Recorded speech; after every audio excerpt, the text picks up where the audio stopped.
going down. This is great. There was no reason for me to actually go. There is an emblem. Ah, my heart! He was charging at me! Head in the crook of my neck, purring intensely. I cry out as it hits a spot inside me that renders me whimpering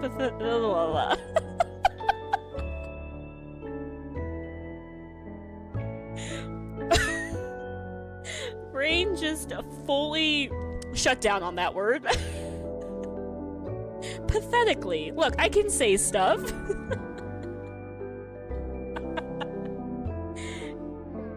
This is fine. It doesn't...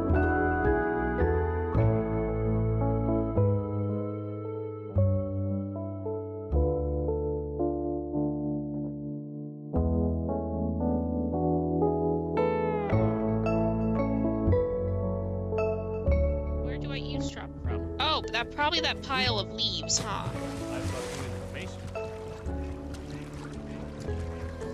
I'm smart.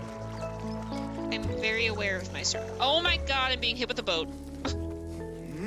Anyway, proud of you, you big smart. I'm so smart. I have the biggest brain. No one quote that. No one hold that against me. Proud of you.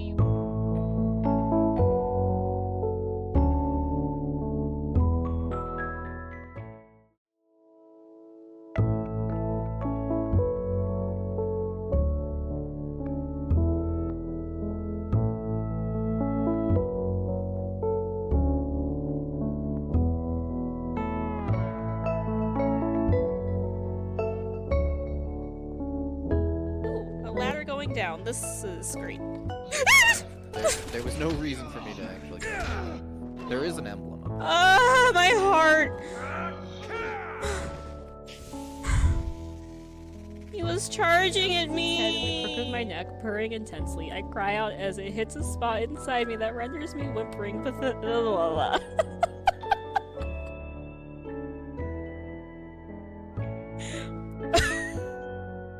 Brain just fully shut down on that word. Pathetically. Look, I can say stuff.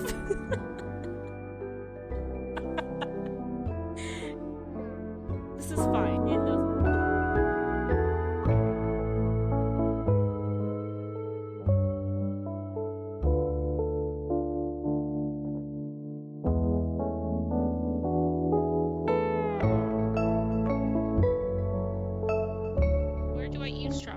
Oh, probably that pile of leaves, huh?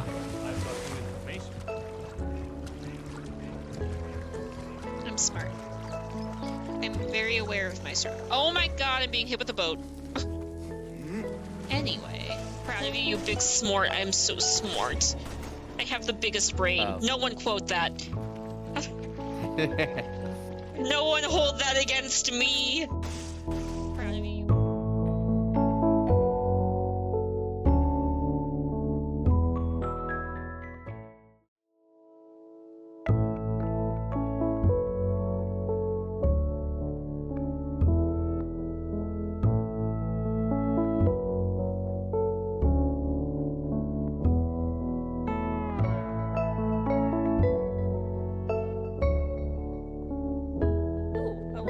Down. This is great. There was no reason for me to actually go. There is an emblem. Ah, my heart! He was charging at me! Head in the crook of my neck, purring intensely. I cry out as it hits a spot inside me that renders me whimpering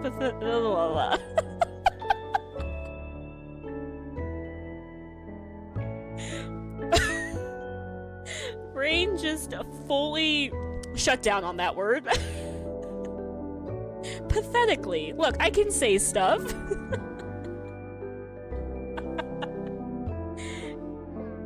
This is fine. It doesn't...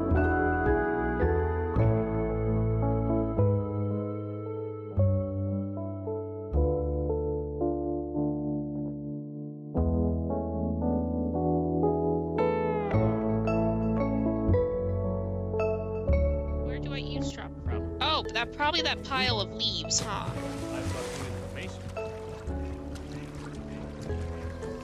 I'm smart. aware of my server. Oh my god, I'm being hit with a boat. Anyway, proud of you, you big smart. I'm so smart. I have the biggest brain. No one quote that. No one hold that against me. Proud of you. You know, I almost hit stop streaming. I haven't streamed in like a week and a half. And I'm almost just ending stream before I even do anything. I'm so good at things. But we're back to late night Tia shenanigans. We're back to sus Tia hours because apparently there's some spice in this. It's fine. Oh? Dashboard. We are here. Okay. For some reason, I switched my scene, and then my dashboard was like, "Oh, here's your offline screen." I was like, "I'm not offline." You being sus tonight felt. We'll see. We will definitely see how sus this goes. I know very little about this game other than there's pretty people and it's a visual novel thing, so like I'm here for the vibe. And I've been told it's apparently Pisces. So yeah. I hope everyone's having a good time zone. I finally unpacked everything from vacation. It was just sitting in a corner of my room, and I finally just, like threw it in the laundry because I was doing laundry today, and now that is cleared. I got Tia 3.0 stuff today. It's a good time. I'm excited for Tia 3.0. I think that's really all. I had a good little vacation week and a good little trip out to visit friends. I'm Touchstarved IRL. Oh, I'm sorry, Murphy. I am not the biggest, like, cuddly, touchy-feely person, so I'm just like, meh. I'm okay.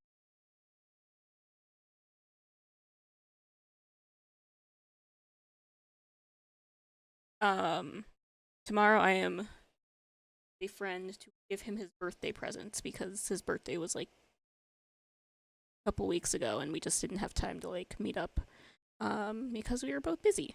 So I'm seeing him tomorrow to exchange gifts, to give him his gifts and hang out. So that'll be fun. Okay. Let me pray that this scene is correct because for some reason every time I switch it, it likes to get rid of the game. Oh good. It's working. Sound? Sound. Okay. Let me know how that audio is. I feel like it's very loud. It's very loud in my ears, and I even turned it down like a bunch. So just let me know. Yeah, then where's the scuff? Hey, shh. Don't summon the scuff. It will happen naturally. I haven't checked. It's loud-ish. Okay.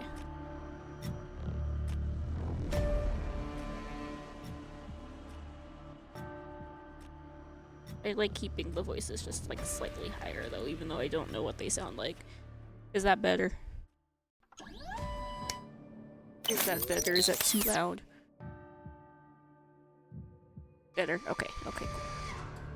Cool. Cato. I feel like I'm forgetting to do something too, but it's fine. It'll be fine. Crane works. Oh, good. Yeah, I didn't touch anything. I'll mix it up, so I'm just like, okay. Week and a half, and we'll see how many things I've broken without doing anything. Yeah, thank you for the hydrate. I did just take a sippy. I actually have water for once.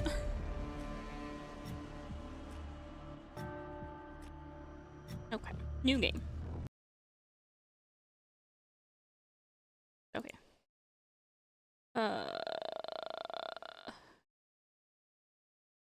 Alright, well, let me change my content labels then. What does it say? Horror, graphic violence, alcohol and drug reference. Everything but gambling. see.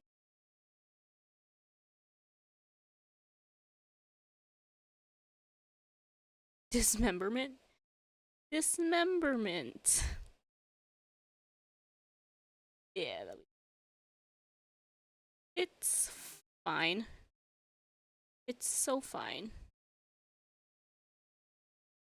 Okay.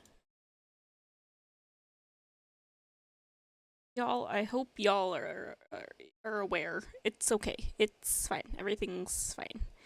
When Touchstarved, your choices matter. The decisions you make may result in unique dialogue interactions or even choices in red text which contain exclusive content. Try playing through the demo more than once and choosing different options. You might even uncover a secret ending. And remember, there are no wrong choices, only interesting ones. Choose wisely and saved often. Yay, ads moment. Control. Left. I can rewind text and dialogue. Nice. Hide the UI and I don't have. Choose your name. Tia. Choose your pronouns.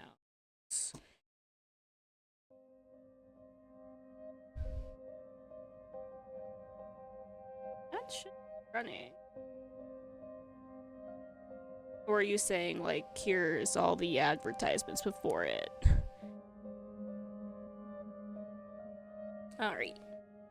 It's another round of me trying to read things. I'm gonna check if Mark works. Oh, do I have it? I think I should have markup. I do have a markup. This right here is my favorite thing ever in the history of forever. I think about this every day. I think about this all night long. To make sure I Mark stay doesn't awake, die halfway not through the sleeping, sentence. because I'm thinking about this. Oh, look, Mark works. Maybe I had too many, like, video things. I don't know. I don't know why Mark decided to die all of a sudden. It's fine. Mark is working. This world began to unravel long before you were born. It began with fogfall. Spectral mist bled from the seams where reality wore so thin its... What? Huh? That's the second... That's the third sentence, and I already don't know what I just said. Spectral mist bled from the seams where reality wore so thin it's... Oh, okay, I understand. I processed. Yep, it's fine. Yep, it makes sense. And from that fog emerged monsters. Inhuman beings with unnatural powers. Some possessed language and intellect, others were mindless beasts driven by little more than the desire to slaughter. As cities fell and unrest spread, humans united in their fear while monsters thrived in the chaos. And then there's you. It's me. It's me. You're not even sure if you're human. You were born cursed, with hands that alter the minds of anyone you touch. Use your backstory. I get backstory choices. Oh god. Okay, the unnamed, a fallen oracle. You were raised as an oracle in a remote temple. The priest claimed your touch bestowed enlightenment, but a visiting mage revealed your curse for what it is. Following the mage's word, you fled in search of the cenobium. You regularly experience unnatural premonitions that rattle your body and soul. An innate sixth sense gives you a heightened awareness of hidden supernatural presence around you. Okay. The Hound, a forsaken thief. You were raised by society's outcasts, criminals who accepted you and no one else would. Your partner in crime, a friend since childhood, helped you steal enough money for a cure, then betrayed you. They left you with only enough coin to travel to the cenobium, your last hope. You have sharply honed social intuition. You can survive and even thrive in the violent underbelly of any city, using your experience with the underworld to get ahead. Okay. The Alchemist, an abandoned mage. An exiled cenobium mage took you in as a child, raising you as her apprentice. She seemed to take pity on your curse, but you discovered that she was cultivating you as a test subject. You fled to the cenobium seeking a cure. You are an experienced spellcaster with encyclopedic knowledge of alchemy, spellcraft, and history. With a little observation, you can identify the subtle effects of magic. We are being a forsaken thief. No questions. No question. Just... your name is Tia. You accept the years? Yes, it's correct.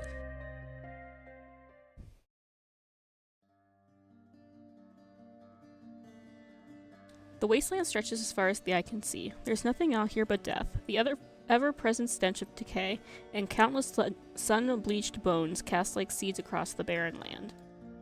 I could say death doesn't scare me, but to tell the truth, I'm desperate. It's been 2 weeks since I joined a caravan bound across the wastes. Finding a group that would accept me was a total... I can't read. Why do I do this at, like, late night, where I have to read things? It doesn't happen. Finding a group that would accept me was a trial in itself. As rations grew sparse and my canteen ran dry, I began to despair. I am so good at words. But then I saw it. Aridia, the city of knowledge. One of the last bastions of humanity left in the world and home to the famous academy called the Cenobium. Teal, lose the glasses. This is threat. Why? Why?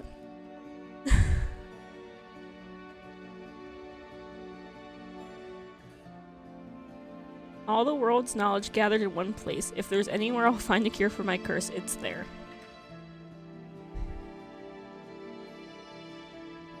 All that stands between me and a cure is a final stretch of salt-soaked wastes, or so I think until I see the first tendrils of fog snaking beneath the wagon.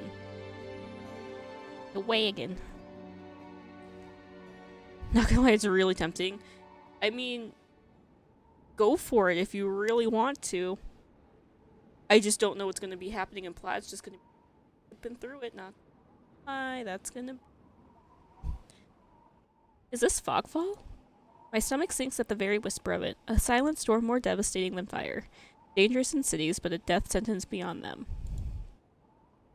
A thick blanket of fog engulfs us, smothering out the lantern's light. The wagon lurches to a stop. An eerie silence, heavy as the mist falls over us. The only warning we get is a strangled scream. Stay back! No! The cry dissolves into wet gurgling. Ooh. Big crash. Wow. That quote is kind of... That's kind of a fitting quote. Yeah, that's kind of fitting. Then, the wagon violently pitches to the side. I hit the ground hard, the air punched from my lungs. When I opened my eyes, adrenaline lends sudden, awful clarity to the carnage around me. A trader I once shared bread with lies face down in the mud, their back reduced to long strings of torn muscle, gleaming gristle, and exposed bone. Bodies litter the wasteland. Oh. Oh, what is that? What is that? I try to rise, but my ankle explodes with pain so blinding, white blooms across my vision. Only when my eyes adjust do I see the dark shape in front of me. He looks friendly. He looks so friendly. Shall befriend him. That's gonna be great for me. Oh. He's got many, like, eye things. A soulless stoops over the twisted form of a caravaner. I freeze, but it swivels its head. A dozen bulging eyes twitch in my direction and blink as one. Friend! It's a friend! Look how friendly he looks. Look how friendly this one is. I'm sure it's so friendly. He's very friend-shaped. He really is. Friend-shaped. Oh. He doesn't sound friendly, though. It's okay. He's scared. That's okay. The soulless lets out an ear-splitting shriek and runs at me. Excitedly, I hope. We have to be friends. But right before it reaches me, the beast barrels past, vanishing into the mist. Distantly, a horse screams in the dark. I need to move now. Run to the city! I take off, running deeper into the haze. The fog is so thick that I fear I'm headed in the wrong direction until I see a dim pinprick of light emanating from the shadow of a spire. It's faint, but it's enough. I came too far to die here. Rapid footsteps echo all around me. I turn in circles, frantically searching the opaque mist for the source. But the fog falls, twists, and stretches sound. Suddenly, the caravan's driver bursts forth from the fog. Our eyes meet too late. He slams into me, knocking me to the ground, and slips in a patch of mud. The soulless falls on him as soon as he slows. Oh, where did the soulless go? Oh, was the soulless chasing him? Friend! It catches the driver by his throat and rakes his stomach with razor-sharp claws. Oh! So friendly. The best friend.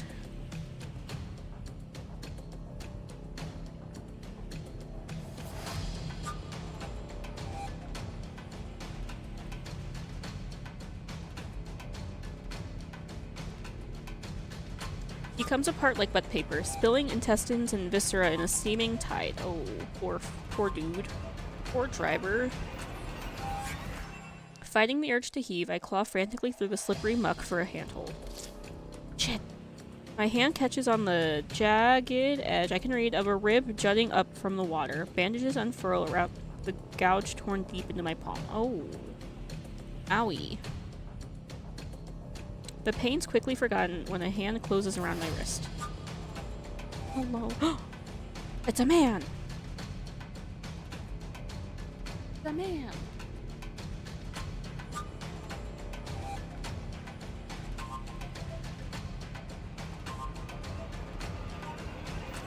Can you stand?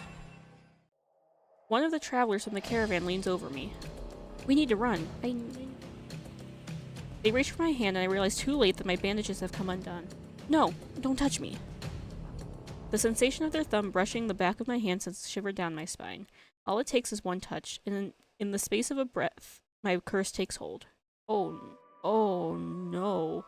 Oh no. He's not okay.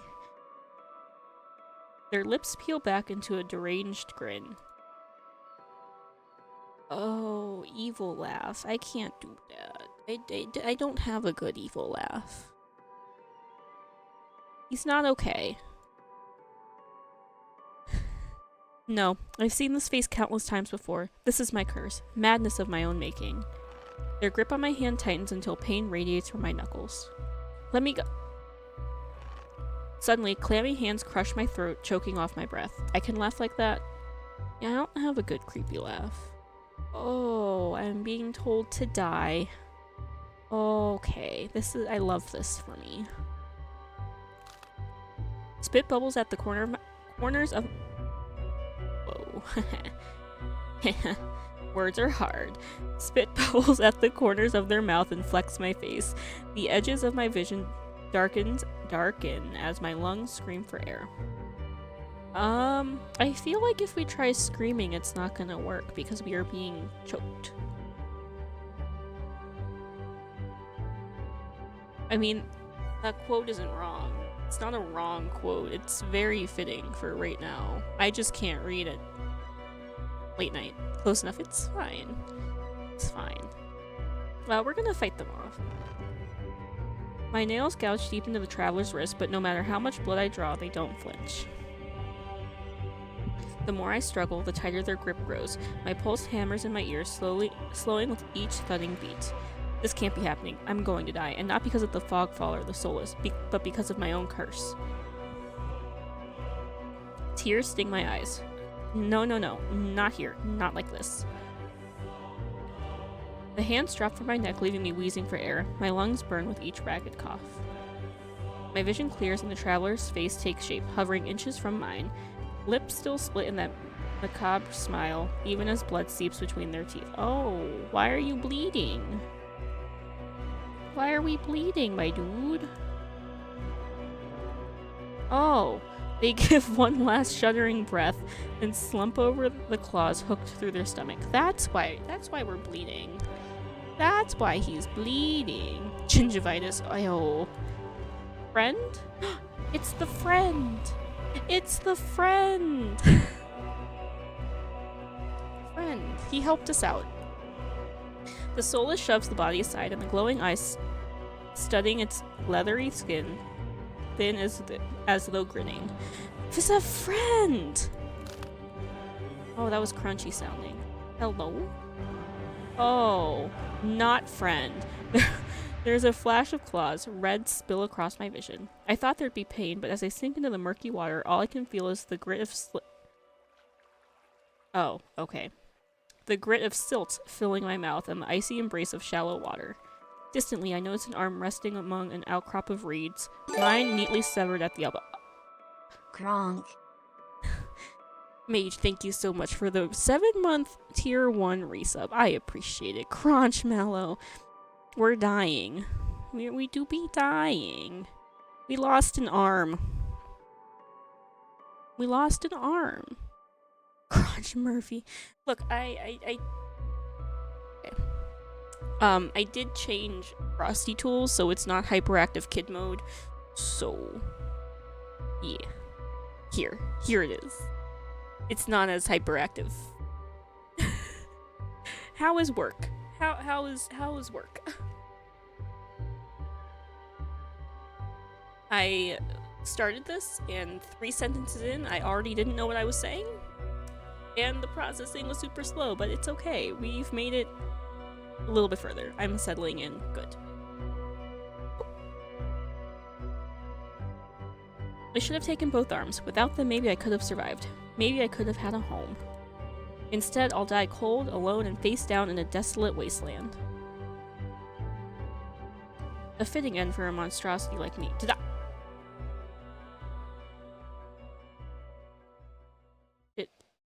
Did I? Okay, if this is death, it's not as bad as I feared. The cold is gone, as is the choking stench of bog water. I could drift forever, cocooned in oblivion, until all thought and sensation vanished. No curse, nobody howling at me in madness and terror, nothing at all. The thought has a terrible appeal to it. But the next moment, I take a reflexive breath.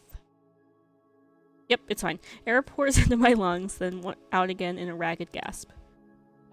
Feeling comes flooding back, warm cloth on my bare skin, a firm surface underneath me, a strange tang of sulfur in the air. Oh, this is ominous. Do not be afraid, but I am. No actual dismemberment. I lost an elbow, or an arm. I lost a forearm. I was dismembered. Kind of, I guess. Toasty. I was cold and now I'm toasty.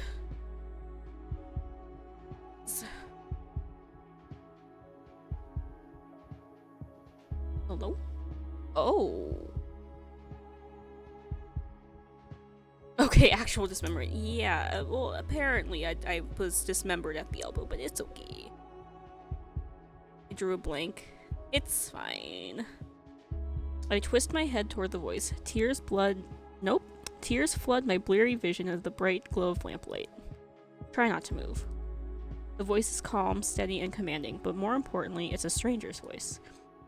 One thought cuts through my mental fog. I have no idea who this is, and I'm completely at their mercy. Oh, ooh, dis. Ooh, dis. Stay away from me. My words come out in little more than a creaky whisper. I clamp my mouth shut, hating how weak and helpless I sound. No. No. Who the hell is this?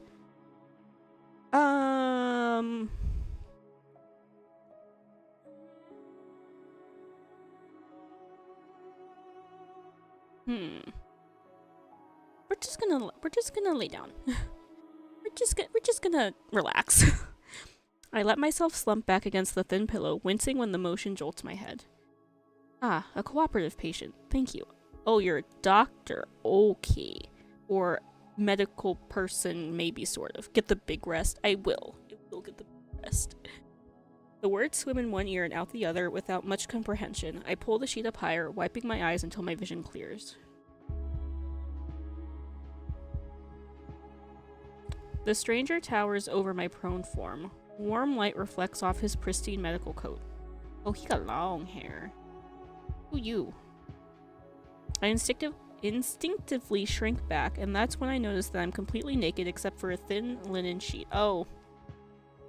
Well, this is awkward.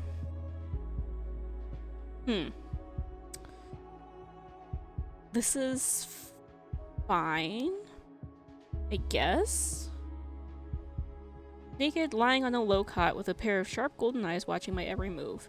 The man's gaze flickers to my exposed, unbandaged hands. Oh, what? Wait, I thought I was dismembered. I thought I lost an arm. Apparently not. I plunge my hands under the sheet to hide them from sight, though it's too late. He must have noticed what they look like. Strange, cursed, inhuman. I brace myself for his inevitable suspicion and disgust, but his expression doesn't even flicker from that courteous smile. You remembered then. I apparently was back together. Oh, pretty person? Yeah, pretty person. He just watches in placid silence as I struggle to make sense of my surroundings. Where am I? Who are you? Be calm. You are safe here. Doctor. It's just doctor. It's just doctor. Whoever this is, he clearly has no idea who or what I am. I have never been safe anywhere, with anyone. The only people I ever trusted betrayed me for a fat purse of coin. I scowl, pulling the sheet protectively around myself. Where are my clothes? The man's golden eyes narrow slightly. A sharp sigh rustles the papers in its hands. I see you are not to be dissuaded. Malice talking about? That's a lie. It's a lie. I processed. It's a lie. Your clothes were torn to shreds when I found you, but I procured replacements. I hate you. Stop it. Get it out. With a soft creak, he stands from his chair, giving me a better view of my surroundings. I seem to be in some sort of medical clinic. Bottles of silvery alchemical concoctions line the counters in neat rows. Wow. Wow. The air makes my nose twitch, a faint whiff of smoke and something distinctly metallic that I can't quite place. Hello. You are very pretty. You are a very pretty person. The doctor produces a large, dense bundle of cloth, which he sets at the foot of my cot. He's easily a head taller than most, and I have to crane my neck to look at him. You know, that's not uncommon for IRL, Tia.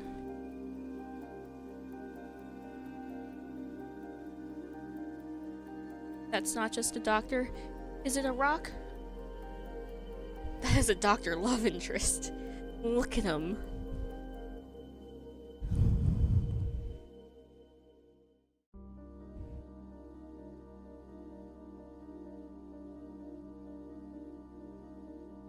Oh, I opened a message I probably should have waited to open, but this is okay.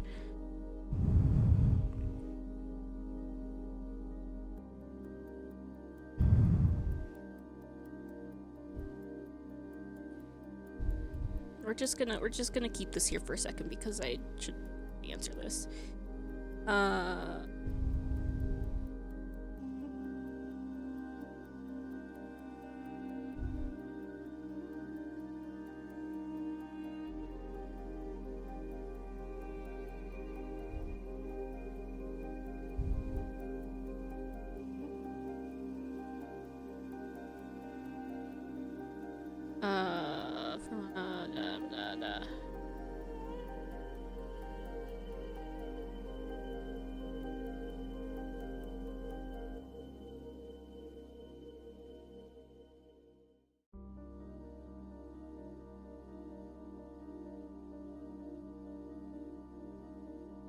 I'm so good at things. So it's fine.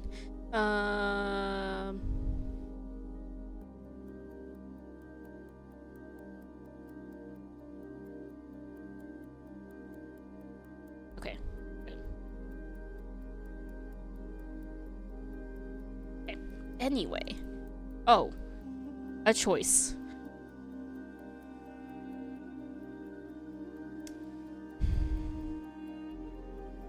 Thanks. I should be polite if I can, especially since I don't know who this is, what he can do, or what he wants. Pain. Tia bun! Congratulations. First try. You got the Tia bun. Thank you. Oh, you're welcome. I will leave you to get dressed. You have pretty hair.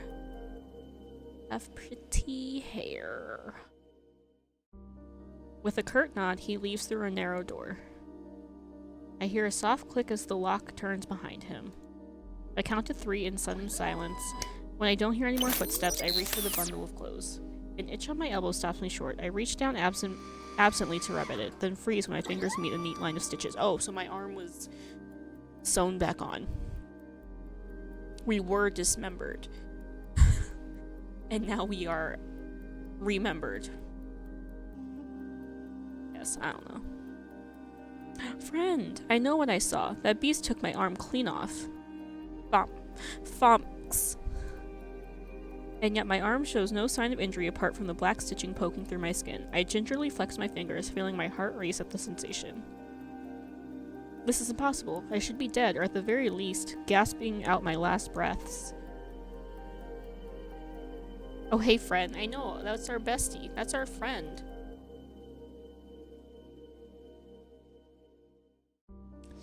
I squeeze my eyes shut, waiting for the pleasant dream to unravel, to wake up bleeding out in the swamp. But nothing happens. The seconds tick by, and my arm remains resolutely healed, my surroundings pristine and quiet. In numb disbelief, I reach for the replacement clothes and begin stiffly pulling them on. They're thicker and warmer than mine were, with a black woolen cloak to go with them, but there's one thing still missing: my bandages. The golden-eyed man didn't leave me with any, even though I know he saw my hands. I slide off the bed and take a few unsteady steps towards one of the drawers. If this is indeed a doctor's clinic, there must be bandages somewhere. I start opening drawers at random, and of course, that's when the door swings open once more. Are you looking for something? I whirl around, clutching a thick roll of clean bandages. I try to step back from him, but my legs bump up against the edge of the cot. Hello. Your caution is understandable, though if I meant you any harm, you would know. That doesn't make me feel better in the slightest, but he makes no move toward me, so I quickly wind the bandages around my hands. The glowing scars and mottled skin disappear under a layer of clean white cotton. May I ask why you need additional bandages? I clench my jaw. I knew it would only be a matter of time before he asked about my hands, though the way he does it is strangely roundabout. Okay, there we go. I don't know why was the most difficult word of that sentence, but it's fine. Say nothing, glare at him, decline to answer. Decline. Well, that's a very personal question, and I don't really want to answer. Is that so? Surely you realize that I can only help you if you tell me what ails you. An involuntary snort of laughter escapes me. Where would I even begin?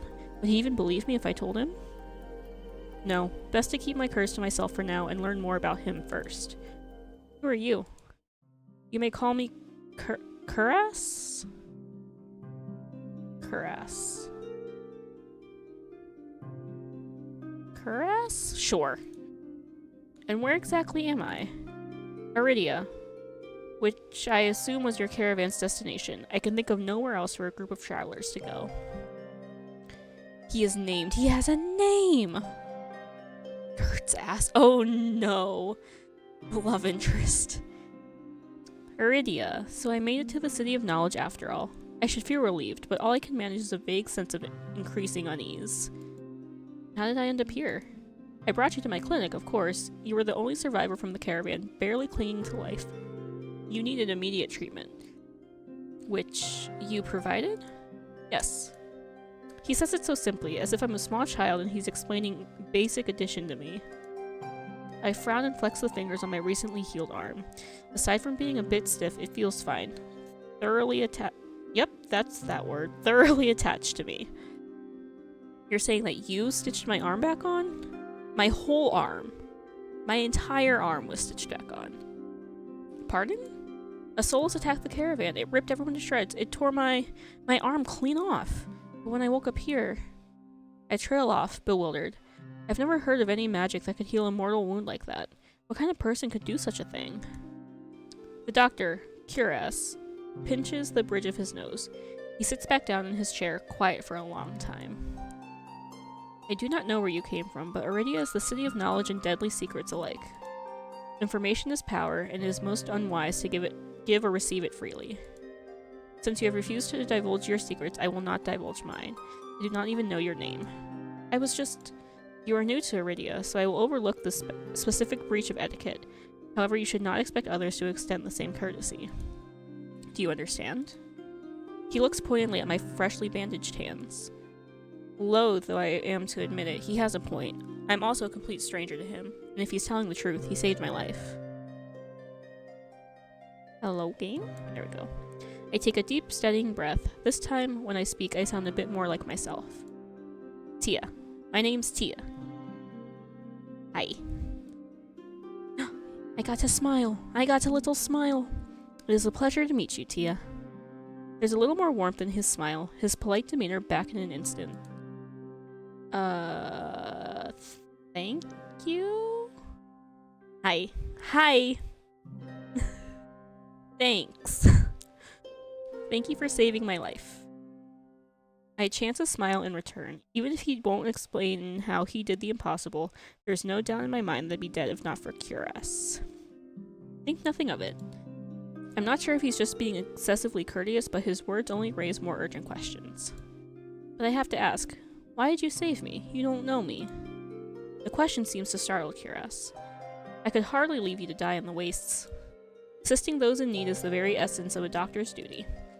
I've never met a doctor who also handed out free clothes. My fingers find the edge of the cloak. There's a subtle but delicately embroidered pattern around the hem. I try not to think about what kind of price Cuirass might ask for such well-made clothes. No, I suppose not. Forgive my presumption. I rarely come across so fascinating a patient. I blink. What did he just say?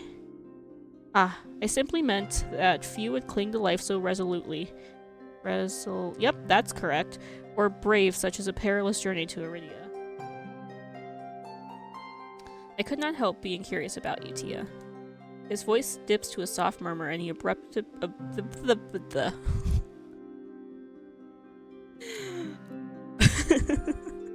Man, abruptly looks away from me.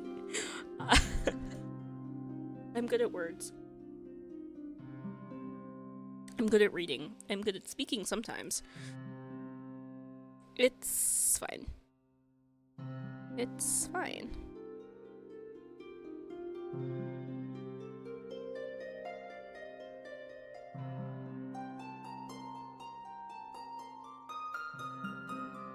You're hitting it out of the park this time. Listen, I haven't had to speak this much for a week and a half, and I decided to start with a visual novel. It's fine. It's fine. I'm doing great. Okay. You got this. Thank you, thank you, thank you. You're pretty curious yourself. Am I? Well, I haven't forgotten about my arm. I wiggle my intact fingers at him. Clearly not. But you haven't asked me for any payment either. I require none from you. Travelers do not have an abundance of coin, and it would be unethical to leave you destitute in a strange place. I fall silent, unsure what to say to that. Nobody would help a horror like me for free. There has to be some kind of catch or trick, right? Oh, everything's shaking. A loud knock at the front door stops our conversation cold and spares me from having to say anything else. Duty calls. Unfortunately, you are not my only patient today. The knocking grows more insistent, and Cuirass lets out a tired sigh. Please wait your turn. Though he says it quietly, the clamor on the other side of the door abruptly stops. Wow, that word again. Look, I did it. Do you need anything else? No? Do you need anything before you leave, Tia? Oh. Between the soulless attack and my miraculous survival, I'd almost forgotten why I came to Iridia in the first place. Did you say a horror or a whore? Unsure. Honestly, I'm not sure what I said. I don't know. Or did I say door? I might have said door. I don't know. Unsure. I need directions to the cenobium. The cenobium. The look on his face is downright chilling. He pauses, choosing his words with cold deliberation when he speaks again. Whatever you seek, it is very unlikely you will find it there. The cenobium's gates open for precious few visitors. Even if they did, you would not like what you found inside. My heart sinks. Is he saying that I came all this way for nothing? Risked life and limb for nothing? No, that can't be. I've only just arrived, and Iridia's the largest city still standing. There has to be a cure for me here. Then if not the cenobium, where would you suggest? Do you know of anyone else in Iridia? I shake my head. Then I suggest a local guide. Head to the the Wet Wick and ask for Leander. I almost said wet lick, and I was like, oh, okay. Excuse me? The wet what? See, she has the same thoughts that I do, apparently. The Wet Wick. He sounds deeply unamused. Follow the postings advertising Leander's bloodhounds. They are difficult to miss. No. Get the sus emo out of there. Get it out. Get it out. When you meet Leander, tell him I sent you. That isn't much to go on, but Kiras points towards the clinic's back door. Get the sus emo. No. You'll be safe so long as you do not draw attention to yourself. That's easier said than done. I've always been a magnet for the worst sort of attention. If you require my assistance, you may return whenever you wish. Though he's smiling, there's a note of finality in his voice. Resigned to my dismissal, I slip out. I find myself standing in a narrow and rather gloomy alley. I pull the new cloak up over my nose, stepping over the contents of chamber pots that have been emptied into the street. Something weighs heavily inside one of the cloak's pockets. My coin purse. I have money! Everything is still inside. Every last coin that I'd scraped together for the journey to Eridia. It doesn't even look like it was opened. There were so few coins to begin with, they probably weren't worth stealing. I glanced back at the clinic's closed door. Kiras didn't take any payment. He didn't even ask for a future favor. But he said that in Eridia, secrets are power. Does he expect me to give up mine at some point? That's not exactly a comforting thought. Still, no matter why he did it, Kiras gave me a second chance and a lead on where I might find help. Onwards! I'd better get going before he changes his mind. I squeeze out of the alley and into the crowded main street. The line outside Kiras' clinic stretches down the road already.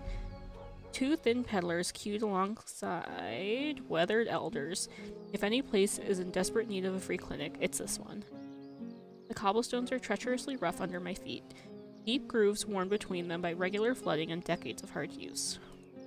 I knew Eridia was a river city, but I didn't expect it to look so eroded. The buildings are tied and dilapidated, all crammed together in narrow streets. A child darts by, clutching something greasy, wrapped in paper.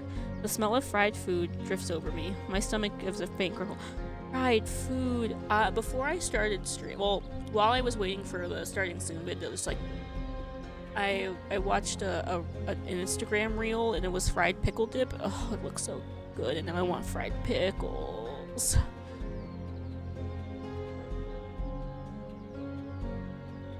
This morning's catch, fried up hot and fresh. Not too many eyeballs today.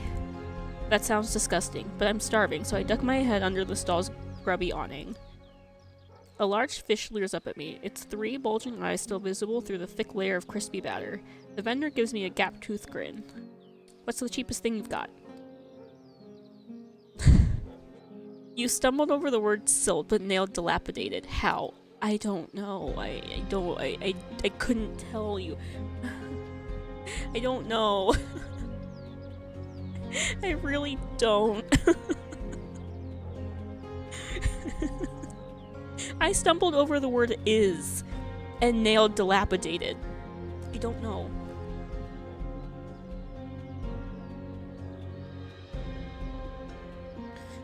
The vendor points at a metal basket of what looks like I'm adding words now. What looks like long strips of savory fried dough. Ooh, fried dough. Fresh long lads.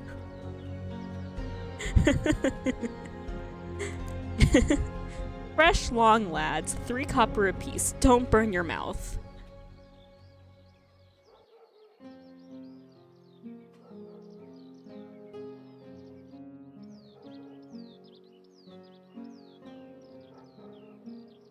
I take the coins out, counting them gingerly. At this rate, I might not even be able to afford dinner. Reluctantly, I drop the payment on the counter and take my meal. Not gonna say it? Say it. I dare you.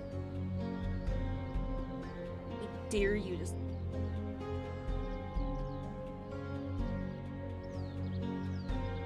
2 streets later, I pass under a wrought iron archway adorned with dangling garlands of red and pink lilies. I'm a fresh long lad. Long. See, that wasn't that bad. That wasn't bad.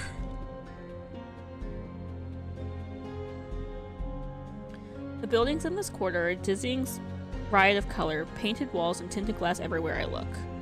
Long, exactly. Sheer red and pink curtains flutter in open doorways. Musical voices call out invitingly. Incense mingles with the pungent smells of flower. Nope, scent. It's fine. It's the same thing. Barely covering the salt and musk of warm bodies. This must be Iridia's entertainment district. I'm polishing off my food and dusting the crumbs from my hands when I spot a poster. It features the silhouette of a smiling man wearing a single dagger-like earring and the word Bloodhounds printed above his head, a motto. As above, so below, circles the artwork. If Leander is the leader of the Bloodhounds, then the face printed on the poster is likely his. Gimme, wanna see! I followed the line of identical posters around a corner and nearly hit my head on a precariously dangling wooden sign. Looking up, faded orange letters read, "The Wet Wick." The facade of the building looks like it's seen better days, but I hear faint music and laughter coming from inside. Gimme. Give me new mans. The inside of the bar is a far cry from the abandoned exterior. It's not even midday, yet most of the tables and booths are occupied by a loose assembly of people in matching green cloaks. There's a lot you can tell about a city by its dives. This one seems ordinary enough, even if the uniforms are unusual. A cursory glance doesn't turn up with a dagger-shaped earring. I think I read that correctly. I don't know. I'm about to head towards the counter when a chant rises from the center of the room. Show! Show! Show! Show! Gimme! The remaining green cloaks abandon the bar and their booths to rush toward the center of the room in a sudden torrent. There's no time to move out of the way. I'm caught, swept along in the ale-stenched current. Hey!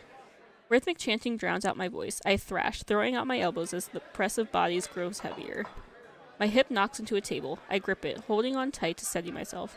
But the crowd has stilled. The chanting stopped. A pair of gilded boots stride across the tabletop. Gimme. Oh. Hello? Hello? Seriously, you dogs again? Hot. Chest. Scattered laughter and cheers rise from the audience. I drag my eyes upward.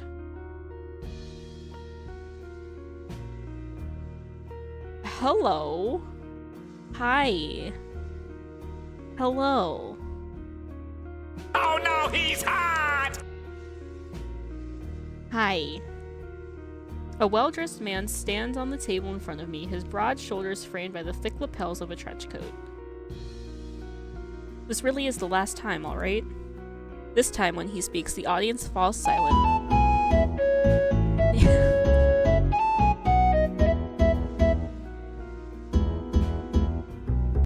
Thank you for the furrow walk. It's a perfect time for furrow walk. As though bewitched by his magnetic presence or rich, low voice. Oh my gosh. Thank you for the toothless. The toothless.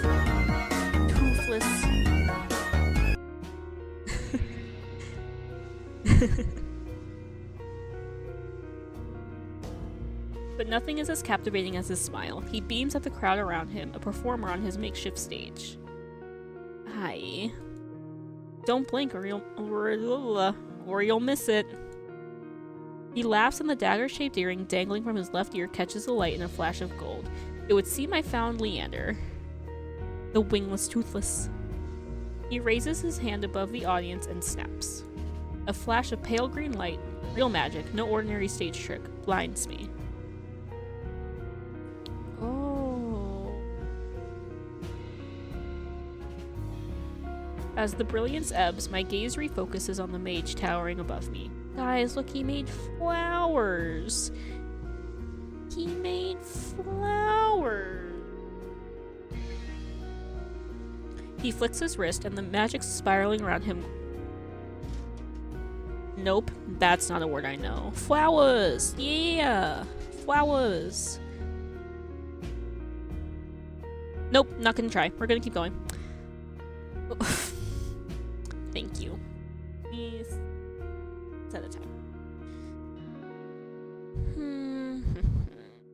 Timer 5 minutes. I don't know how to say that word.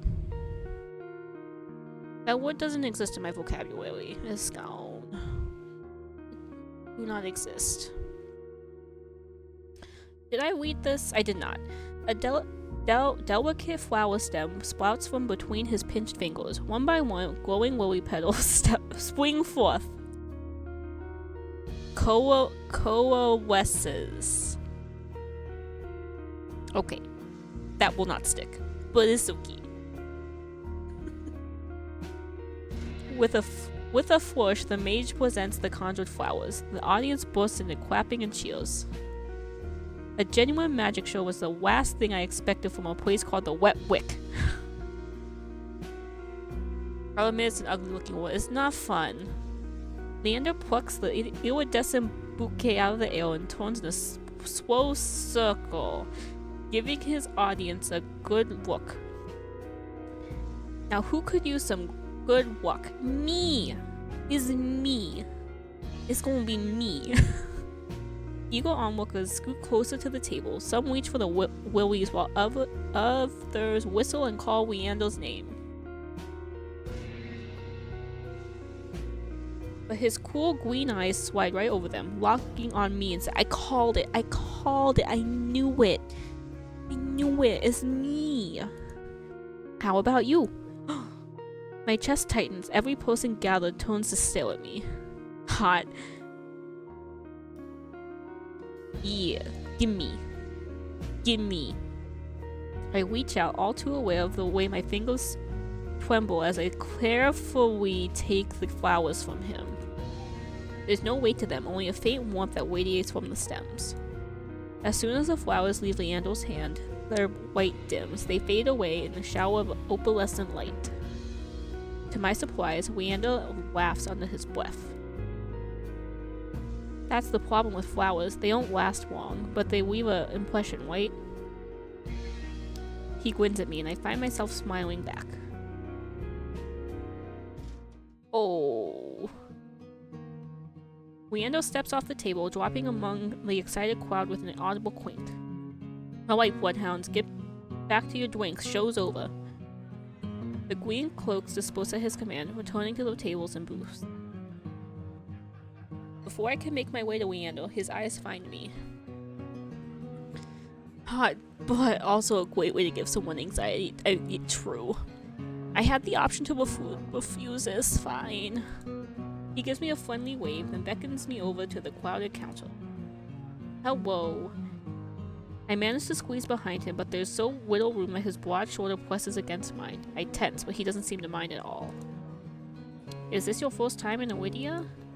He says it lightly, with a genuine air of curiosity, not concern. Do I stick out that much? No, but I'm certain I remember seeing a face as lovely as yours around Lowtown. Oh, shoot! Oh, shoot! Leander.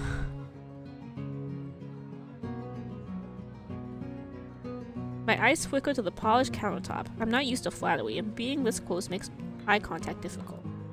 As if on cue, the bartender approaches us. What can I get you? Surprise me and add anything my friend wants to my tab. Oh, he's smiling. I wasn't expecting the generosity, but I have to admit, I do feel a little thirsty after all that fried dough.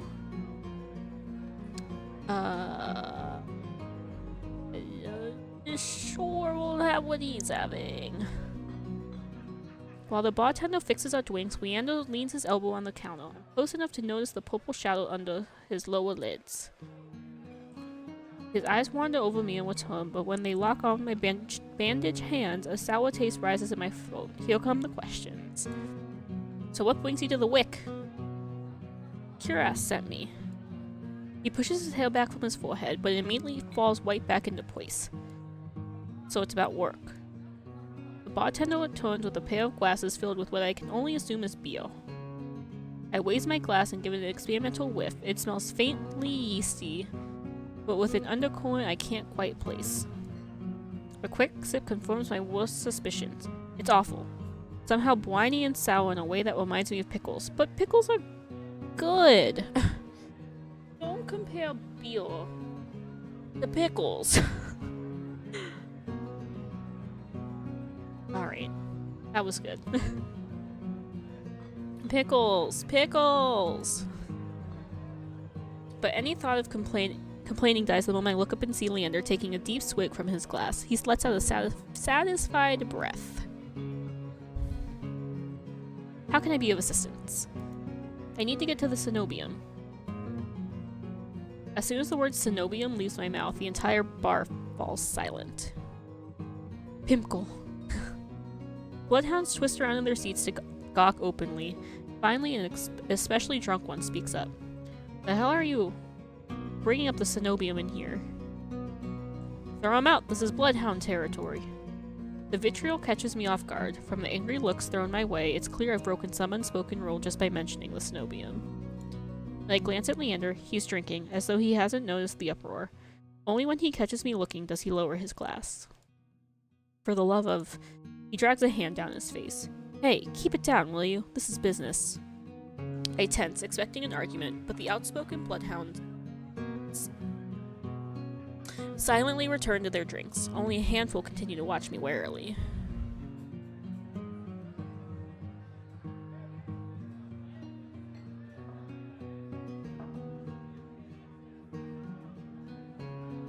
Sorry about them. The cenobium's a bit of a touchy subject in these parts. Mix in enough drinks and, well, you saw.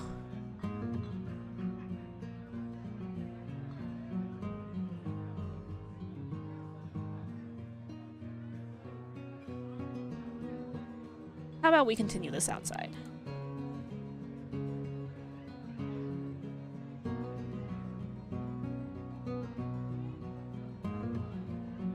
When I give him a terse nod, he pushes away from the bar counter. I follow Leander to an alleyway tucked behind the wet wick where layers of frayed bloodhounds posters have been plastered to the walls. Gav, hello, welcome on in. What are we getting in the crane game? Cato. I hope your time zone is going well, friend. I hope you've been good. Seeing them side by side, the resemblance between Leander and his likeness on the posters is impressive. Kuras didn't send you here for help with the cenobium, did he? From the look he gives me, he already knows the answer. I glance away. No, he didn't. He suggested I find an alternative. Yet here you are, asking about them anyway. What do you need the cenobium for? I don't want to tell him about my curse. The less people know about my capabilities, the better. Thankfully, Leander takes my reluctant silence as an answer. Well, I see you're already aware of the city's currency. Information's worth its weight in gold here. Kuras told you the truth. The cenobium's dangerous. Get on their bad side and they'll imprison you if you're lucky, or torture you if you're not. But the cenobium's supposed to be a place of learning, a sanctuary. The cenobium has always been heralded as the last bastion of human knowledge, a shining beacon of hope in a world steeped in nightmare. If any place held answers, it would be the cenobium. That's why I came here. And that's what they want you to think, but things that seem too good to be true are often just that. Such a simple statement, and yet it leaves me reeling. If it's true, if I staked everything on a lie, then what now? Leander clears his throat. But as I always say, there's solutions to every problem and alternatives to every solution. He claps his hands and turns to me with a brilliant smile. That's why Kuras pointed you to the bloodhounds. Let us help you. Whether it's hunting soulless, finding people, or recovering stolen valuables, we can do it all, and free of charge. I'm good, how are you? I am good. I am struggling to read words, but it's okay. It's okay. I have recovered, well, I shouldn't say recovered. I am getting back in the swing of my normal schedule after a week of vacation. And I already miss it. It went by way too quickly.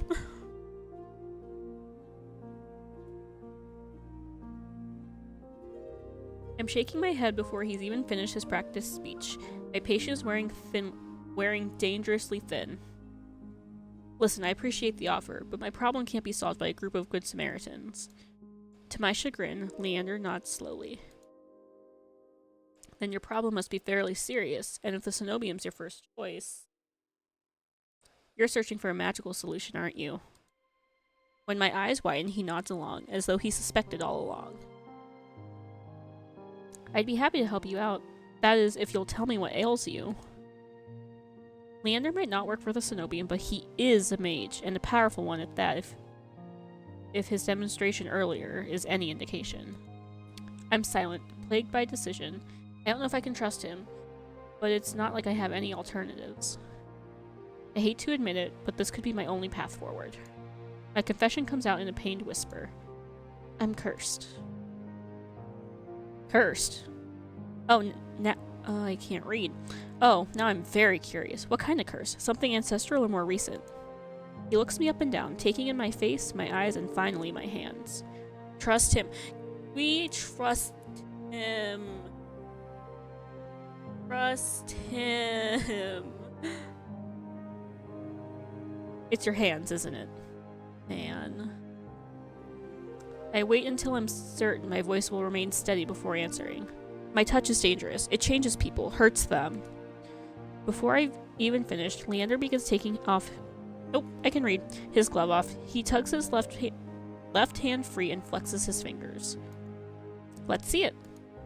He offers me his hand, and a prismatic flash of magic ripples across his palm, but I'm already shrinking backwards. I just got home from hospital the other day, had a procedure done to get an exposed nerve taken care of. I'm doing good recovering at home. I hate hospitals. Ooh, hospitals are no fun. And you're stricken. Well, I'm glad to hear that recovery is going well. That is always a good thing. I can't. I don't care how confident Leander is. I can't bring myself to hurt him. To see his kind face twist into a mask of madness. Believe me, this isn't an ordinary curse. I'll be fine. Perhaps where you came from, your affliction was strange and one of a kind. But spend a year in this city, you'll see 1,000 curses and thrice as many cures. You really think Curus would send you here if I couldn't handle it? How should I know? I only met him today. I'm as good as any mage in the Cenobium. Better, even. If they can help, so can I. Yep, I can move my right arm again. I'm happy to hear that, but I'm also sorry that that was an issue with. Oh, gosh. You don't know what you're asking me. I'm asking you to trust me. We trust him. We trust him. I look from Leander's outstretched hand to his confident smile. Then, with a short breath, I begin unwinding the bandages from my hand. Fine, but if you lose control, don't say I didn't warn you. Oh. You can tie me up first if it makes you feel better. Oh, okay. Okay. Alright. Okay. Ooh, hot. I like Leander. Leander's cool. I'm enjoying Leander's interaction right now. With each joint I expose, I grow more and more certain that this is a terrible idea.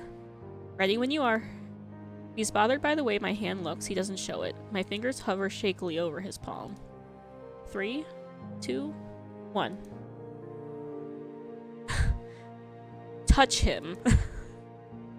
I tap his palm once, as quickly as possible. It's barely more than a brush, but that's all it ever takes. When I look at his face, expecting to see the worst, Leander only grins. Touch! Of course, we gotta touch. See? It can't be. This time, when I reach out to touch Leander's palm again, he catches my wrist before I can pull away. I told you, there's really nothing to worry about. He trails off when my thumb brushes the soft skin of his inner wrist. Touch! I search Leander's face for traces of madness, but his eyes remain a clear, soft green. Color rises in his cheeks, but he remains still except for the subtle bobbing of his throat. Oh, I like him. I like him. I like Leander. Okay, alright. Number 1 boy right now. There's still a couple more that I think. So, we'll see. He's a blushing boy, though.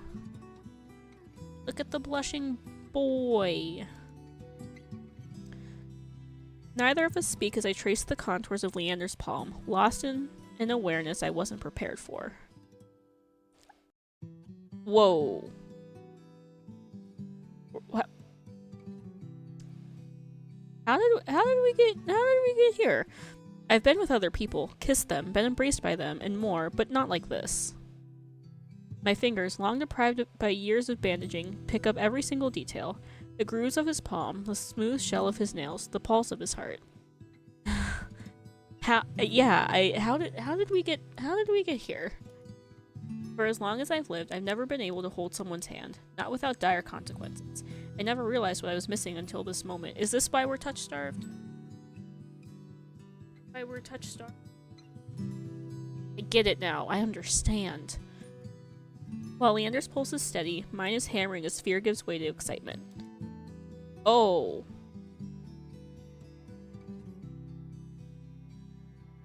I think we have to. I think we have to keep going. I think keep touching him. Okay. My hand glides over Leander's wrist and up his forearm where smooth skin abruptly gives way to the raised scar by the edge of his sleeve. Oh, he's very close right now. It matches the one that runs from his collar to his cheekbone. Could it be the same wound? Keep touching him!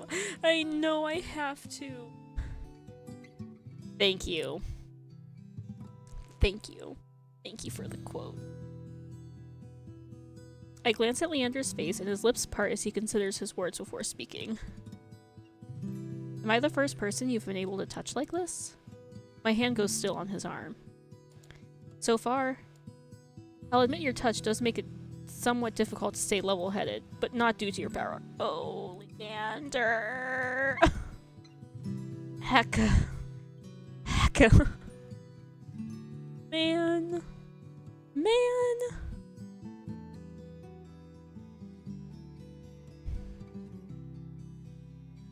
Just look at him. Look at him. He's a blushing boy. Bring it back. Okay.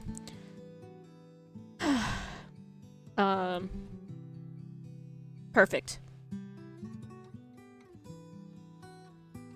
He takes my hand. His soft green eyes flick to mine before he turns it to inspect the golden fissures crisscrossing my knuckles. Look, we match. He points at a golden pin on his coat collar, and I give him a small smile. Oh, he's such a sweet boy. I draw my hand back and take a steadying breath. My head feels as though it's stuffed with cotton. Habit alone guides me through the motions of rewrapping my hand, although my fingers tremble too much for the bandages to lie flat. I can't believe that worked. May I ask? That's alright. We haven't even introduced ourselves to him. Like, he doesn't know our name. Like, wow, we're just zooming. We're just zooming. I'm Tia. You're right to hide this from me. That curse of yours. It's unlike anything I've ever dealt with. What the fuck? I know. We're moving so quickly. I can tell you're discreet, but you'd best not go showing off to anyone else. Okay. I didn't plan on it. Are you staying in Lowtown? I paused. Room and board was something I hadn't yet considered. I don't know. Let's get you properly settled then. Let's go! The Wet Wick is noticeably quieter. Without their leader, most of the bloodhounds have dispersed, or in a few cases, fallen asleep beside their drinks. We were like second base already without being on first name basis, apparently. We've made it. Got any rooms left, or did my lock grab them all to sleep it off? The bartender, who I now realize doubles as an innkeeper, slides a key onto the counter. You know I always keep the corner room open for your escapades. Oh, no. Oh, I mean, would I be that mad? I wouldn't be that mad, would I? I wouldn't be that mad. Oh no. Guys, this is where I get murdered. This is where I die. Leander's laugh sounds slightly strained. And I always appreciate it, but you're mistaken. This is just for my friend Tia. We're friends. We're friends. Sure, sure. Stay as long as you like. You two have fun. Thanks, bartender. Friend. Escapades, huh? Leander clears his throat, then holds up the key out to me. But I hesitate. My coin purse barely holds enough for a day's worth of meals, let alone a room. How much do I owe you? Nothing. Bloodhound rates. My treat, since you shared your secret. Food, drink, a warm bed, anything you need. Wow. Wow. Carefully, I take the key from him. It's small but weighs heavy in my palm. I never expected to have a warm bed in Iridia, let alone free meals. I planned to steal whatever I needed to get by, no matter how dangerous. Thank you. Go explore. You'll find many roads in Iridia, each leading to different answers. But if you need a reprieve from what haunts you, come find me. We will we will talk to Leander. Just be careful. I love him. The sweet boy. I nod, taking one last look at the gleaming bronze key before tucking it in the pocket of my cloak for safekeeping. Leander gives me one last friendly wave before I depart. You figured reprieve out yet? Yeah. I can read words most of the time. Once in a while, something happens with my brain and it doesn't happen. It doesn't work.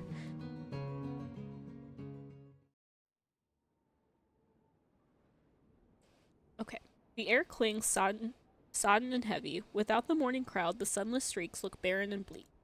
Even the peddlers are long gone. Only a pair of crows remain quibbling over stale crusts in a gutter. I feel a ridiculous pang of envy. At least they've got reason to fight. I've never felt so lost. Cuirass and Leander both made it clear that the Cenobium can't be trusted, but I came so far, endured so much. I can't figure out if I'm hot or cold. Not good. Took the jacket off and I'm cold again. I need to see the Cenobium for myself, if only to satisfy my curiosity. I should have asked someone at the bar for directions before leaving. Oh.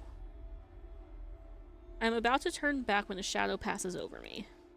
A cloud, I think, until a puff of hot breath tickles the back of my neck. Oh, we're about to die. Oh. Rumbly. The shadow runs down the street in rivulets. Formless, dark spreads like ink into blotted shapes. Claws stretch. A muzzle splits open to reveal long, jagged teeth. A growl rumbles so low and deep I feel it. Oh. Not friend. I want to run, to scream, but I feel trapped, as though the slightest movement or a single breath will snap the jaws around me shut. No, I won't let it end like this. If I'm going to die, I want to see what got me first. I steel myself, then turn. The shadow vanishes as quickly as it came. I'm left standing in the middle of the street, alone, except for a figure reclining in the shade of a nearby stoop. Oh. Hello. Hi. A monster. That much is clear from a glance. One that could nearly be mistaken for a human were it not for the tufted ears, the tail curled around his ankle. You have cool gloves on, my dude. Or the dusk pink eyes with pupils that sharpen like needles when they fall on me. Our eyes meet and the monster uncrosses his long legs. Oh, hi. His hair gleams a shade of red that reminds me unsettlingly of blood where it curls around his collared throat. Jumpy, aren't you? His tone is so light and carefree that I glance over my shoulder to make sure he's speaking to me. See, now I'm warm again. I'm comfortable. I like one sleeve on and one sleeve off. How that goes. When I look back, the stranger props his chin on his knuckles and regards me with an inscrutable little smile. Didn't you see that shadow just now? It was massive, moved like a beast. Even as I speak, I'm aware of how ridiculous I must sound, but the stranger's smile doesn't falter. The only beasts I've seen are the Wicks drooling regulars, though this did catch my eye. With a flourish of his hand, my in-room key appears dangling from his finger. It turns on its chain, glittering when it catches light. Give me my key back. Give me my key. My hands fly to my cloak's pockets, and sure enough, find them flat. He crooks his finger, beckoning. Give me my key. I've already taken 2 steps forward before some stifled instinct stops me. Something feels wrong.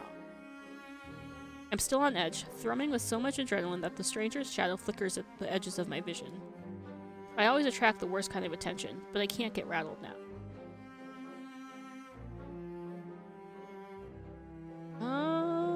Where did you find it?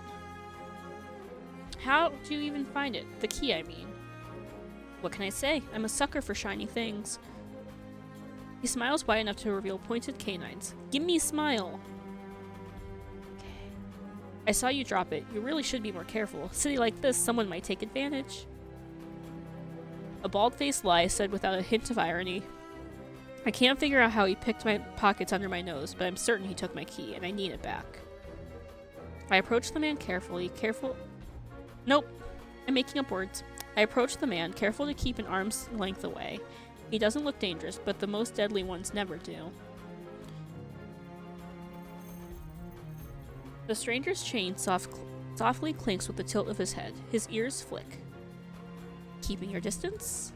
Until I figure out how you managed to rob me? Yeah, I am. You think I stole your dinky little key from all the way over here? He gives an exaggerated sigh. I'm good with my hands, but not that good. Do I really look like a common thief to you? He's got me there. The sheer fabric of his sleeves alone would be too expensive for most street thieves. Hell, his shoes look like they cost more than I spent traveling here. And then there's the shop behind him. No matter the city, parted pink curtains only ever mean one thing. I'm not looking to buy, and I doubt I could afford your services anyway. Luckily for you, I don't charge. Oh. The man runs the tip of his tongue over a fang, and for the first time since I stepped into that shadow, I feel something other than dread. My face grows hot. That's not what I meant.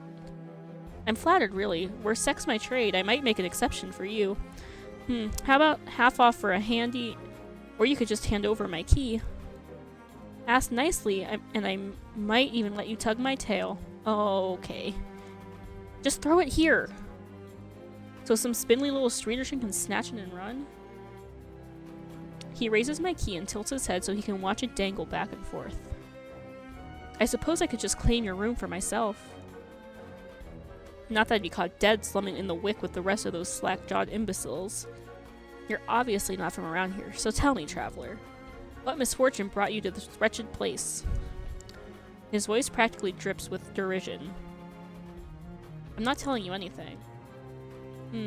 What could have possibly drawn you to this dreary little pig pen? I wonder.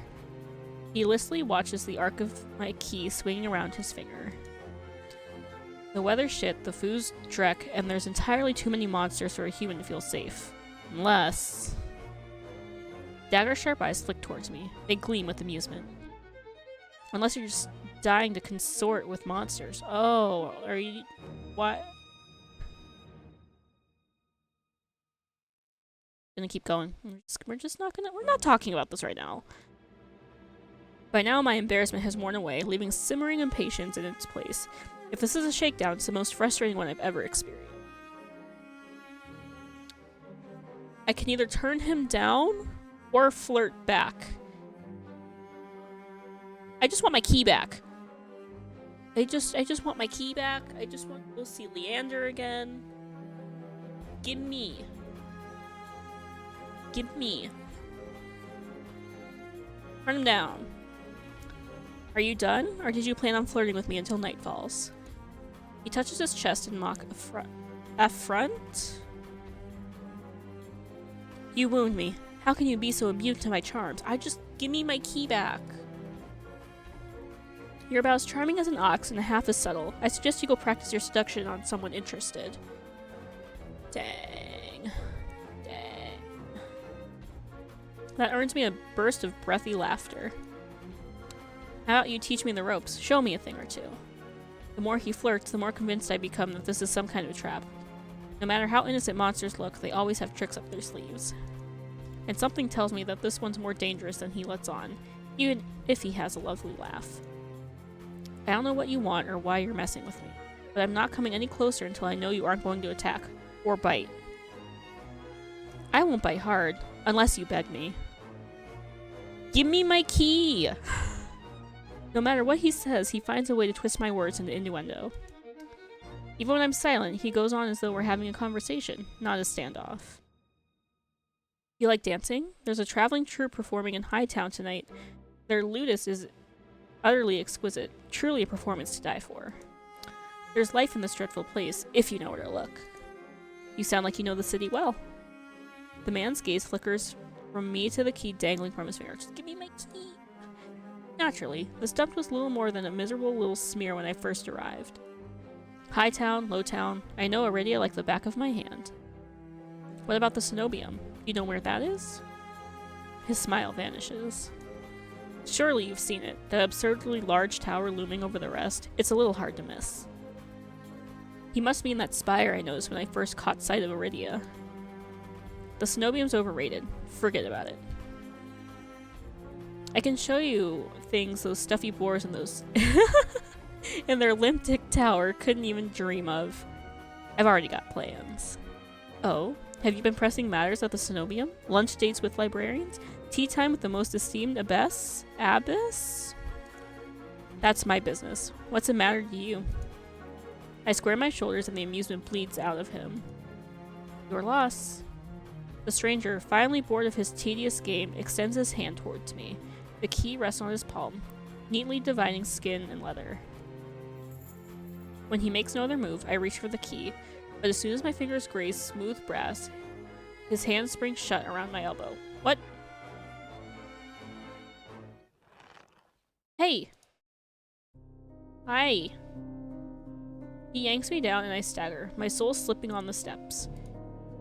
For a sick moment, I fear my bandages will unravel under his touch, but he's careful not to disturb them, even as his fingers dig into my arm. I knew I smelled blood. You reek of death on the road. Oh, you don't like Cuirass. Okay. And that fucking doctor. You don't like him? Okay.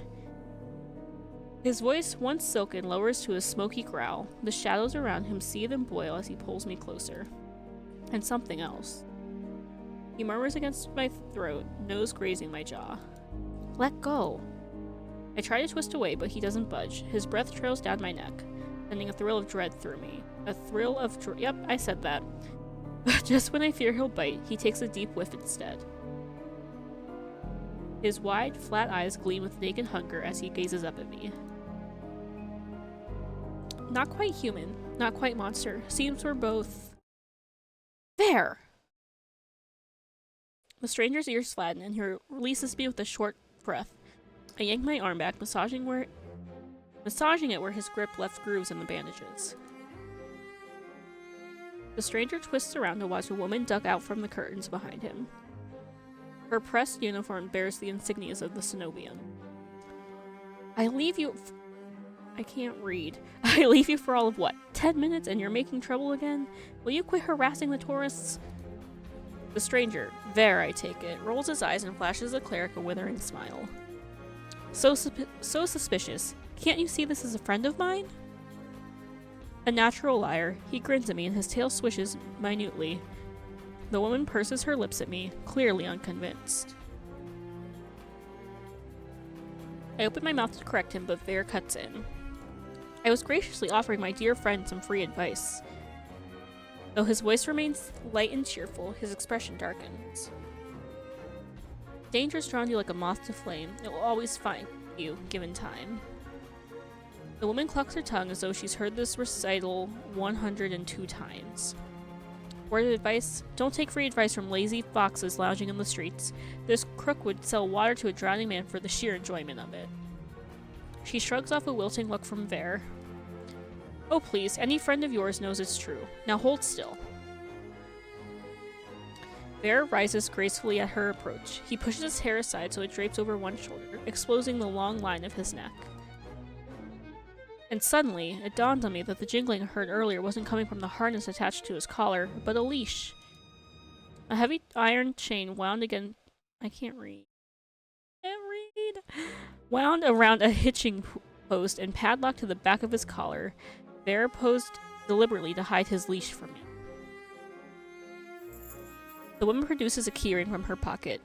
She rifles through a dozen identical keys before selecting one and sliding it into the lock. How much did I miss? I just took a shower. We met him. We met this man's. His name is Ver. He is a fox, I guess? Was doing big flirt. He took my key, and I got it back, but he was doing big flirty. Come on, unless your friend's tagging along on our merry little soulless hunt. You're hunting for soulless inside the city? Words momentarily fail me. The woman regards me with a polite, if tight, smile before marching down the stairs. Vera lingers. Why the bandage gear? He was put on a leash. He was on a leash that was on a post. So, yeah. He stretches his arm over his head with a yawn. Bondage. I knew what you meant. I knew what you meant. I try not to stare at the way his stomach flattens when he arches his back. Your little secret's safe with me. Try not to get yourself killed, Thanks, autocorrect. It's fine. Bear hops off the stoop and bounds after the woman. His tail sways merrily, as though he hadn't just lied and threatened me. Did you try that thing I mentioned? The Loventia knot? That the one where you take 3 fingers and actually don't tell me. Knowing you, it's disgusting. Bear's airy laughter echoes down the street. It's only after he and the cleric have vanished from sight that I realize I'm still missing something. Wait! Reflexively, I shove my hands into my pockets and find it. The room key. I ease the pocket... Man. I ease the key from my pocket and smooth my thumb over its teeth as I try to recall a touch, a tell, or any hint of Vera's sleight of hand. But I can't figure out how he did it. 3 fingers you shove somewhere? I don't know. I know nothing about knots. Ram! Hello, thank you for the words. The 2-month tier 1 sub. There we go. How was your time zone, friendo? I saw you were streaming. I saw you started stream.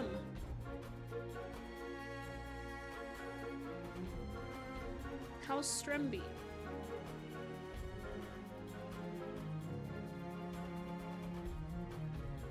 Man. Frosty.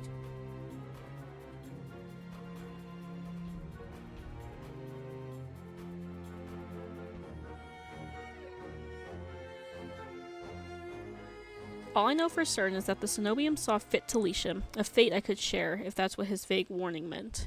Not you shouting me out. You get the shout out. You can't stop me. I did it. I did it. I let my eyes drift skyward, past the lanterns gently swaying in the breeze to the Cenobium faintly visible through the haze. Just one glimpse is all I need, then I can put this all behind me. This time, the key goes into my coin purse for safekeeping. It's easy enough to follow the sluggish river that spits Iridia into. A colossal bridge arches over the dark water below. I cross as quickly as I can, climbing ever uphill toward the distant tower. Cat! More uwu time.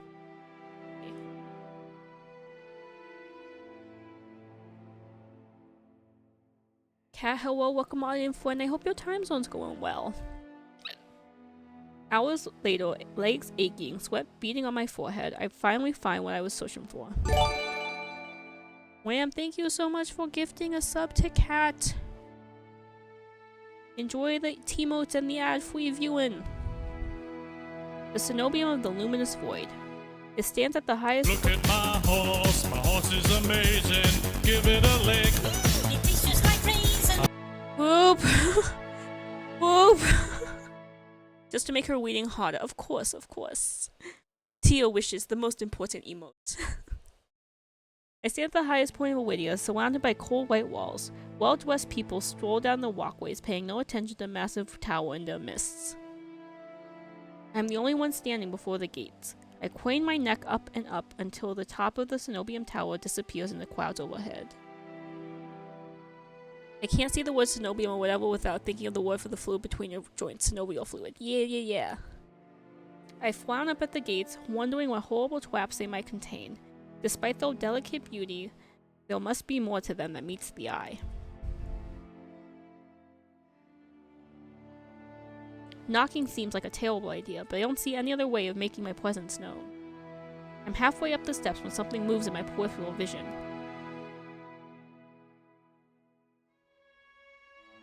A shadowy figure crouches beneath one of the white walls. They reach out and tug on a vine, as if testing its strength. Oi, you there. Hi, me. The shadow vanishes as quickly as I spotted it. Oh, it wasn't me. And a gaunt-faced man in a crisp chocolate uniform marches up the steps towards me. Another tourist. Get out of here once you're done gawking. Oh, maybe it was me. A dismissive wave accompanies, there we go, his equally dismissive words, and he turns on his heel without even waiting for an answer from me. I look back at where I saw the intruder, but there's nothing, just the weaves blowing gently in the cool breeze. Oh well, okay. I step away from the gates, hopelessness washing over me. Hello. Oh. A whisper so close I can feel the warm brush of breath on my skin. I instinctively jerk away, but there's no one beside me. Halfway down the staircase, I spot a woman swaying in the breeze. She's gaunt as a whale, her brow moth-eaten. I'm unable to take my eyes off her. Not because of the way she smiles a little too widely, or the way her tousled braids look unbrushed for days. Oh, I don't like this music, it's very creepy. But because her eyes shine a vibrant, unnatural crimson, I'm both entranced and unsettled by their subtle glow. These days, you need a miracle to get in there. I'm unsure how to respond, or if I even should. Say nothing. After the experience I've just had, I'm not too keen on indulging strangers with small talk. Despite my silence, she maintains her unflinching stare and smile. It's a me, but a woman. Oh. Lucky for you, I have miracles for free. Whatever she's selling, I'm not interested. My words come out in a tired breath. No thanks. I start down the stairs. Look at my horse is amazing. Give it a lick. It tastes just like raisin. Boop. Give me a spookin'. How are you feeling?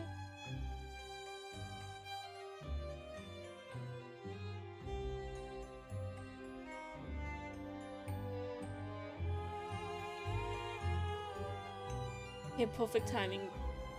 Doing creepy music.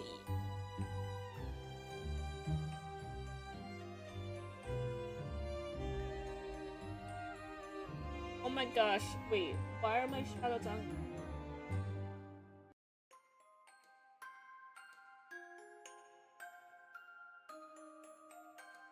What the heck? Ooh. Duke, Dad, Duke. I start down the stairs, but she abruptly steps in my path. Thank you.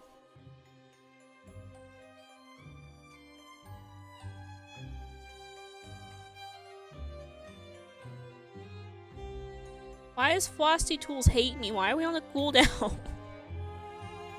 Thank you, Dottie. Yeah, of course. I feel the stickies and hating work, so in other words, doing great. You're still work? Are you still working even though you...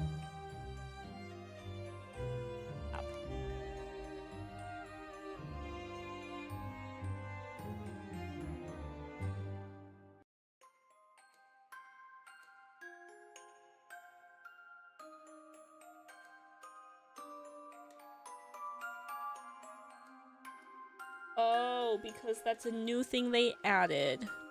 That's donate. But we're all cool. I still work these because I was scheduled to cover someone today and no one else is available. Oh no. She turns her back to me. Before I can react, she slips her fingers under the lacing of her collar, stripping out of her blouse in broad daylight. Oh. Ma'am? What are you As worn fabric unveils bare skin, my panic is smothered by cold horror. Oh.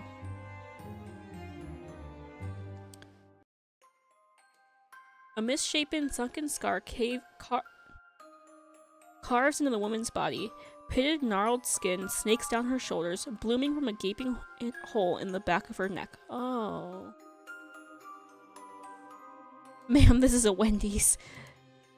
A shuddering breath escapes me. The fuck? Whatever disease this woman had ate away at her from the inside out. How is she able to move or breathe? It's impossible. She shouldn't be alive, and yet... The power to cure anything can be yours too. The power of the sea spring.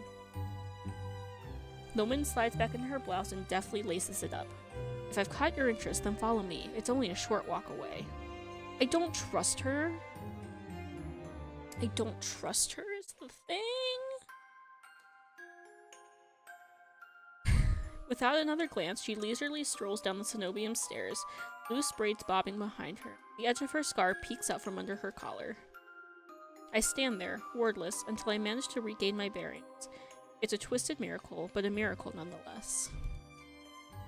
This could be the stupidest decision in my life, but what choice do I have? I take a final look at the cenobium's shut gates, then follow her down the steps.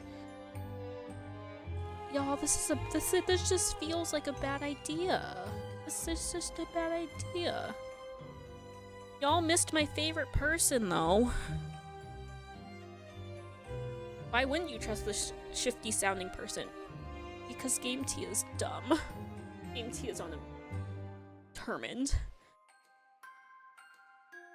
A bad idea. It's a bad idea. Oh my gosh. The Tia lingo is is evolving. Yeah, I guess you just gotta start the game all over again. Oh, you're right. You're right.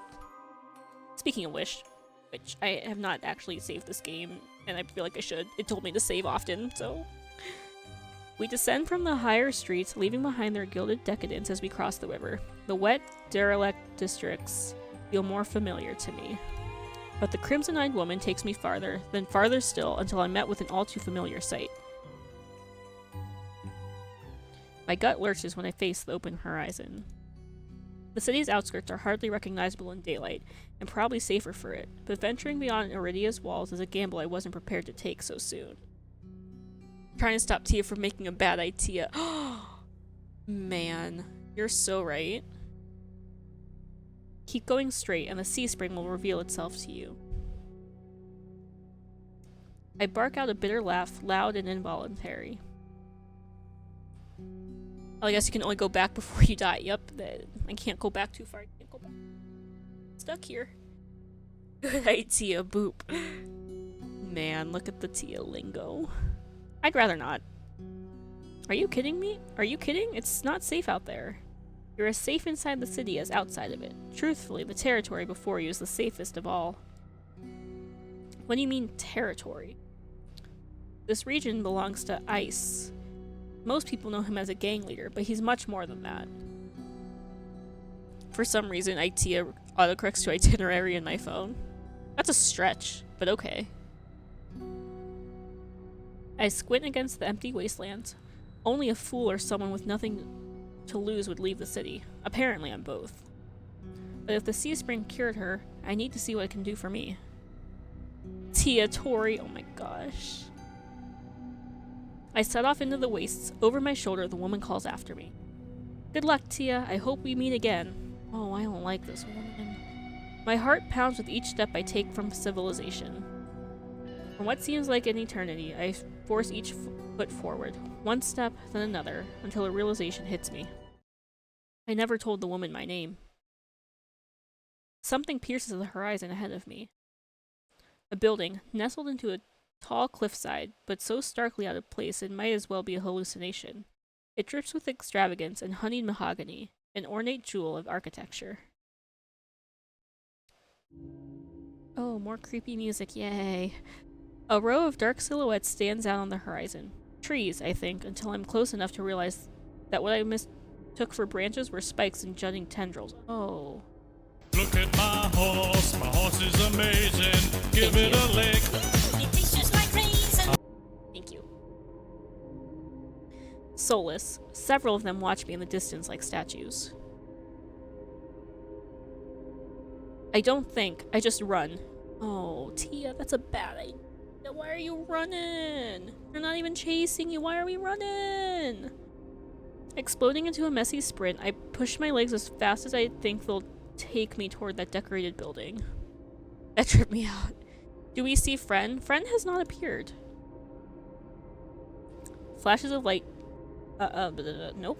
Flashes of last night chase me. The gushes of blood and screams of death.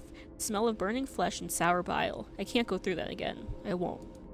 The next thing I know, I'm dashing up wooden stairs and crashing through towering double doors. It's okay, because quote, no. I gasp for air, my lungs burning from exertion. I'm desperate to be safe, but when I process my surroundings... It's more hellscape than sanctuary.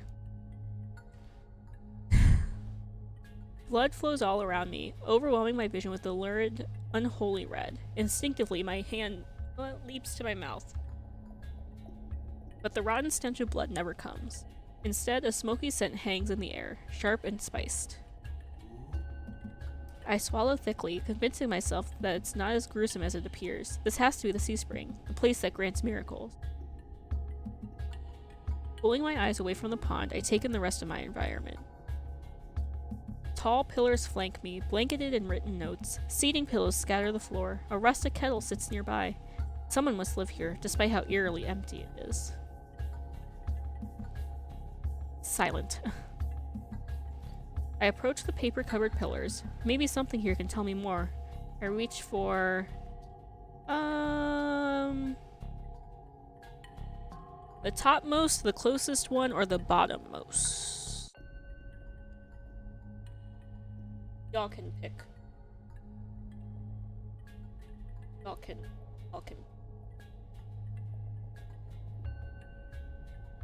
Like using pepper spray as a breathalyzer. Oh.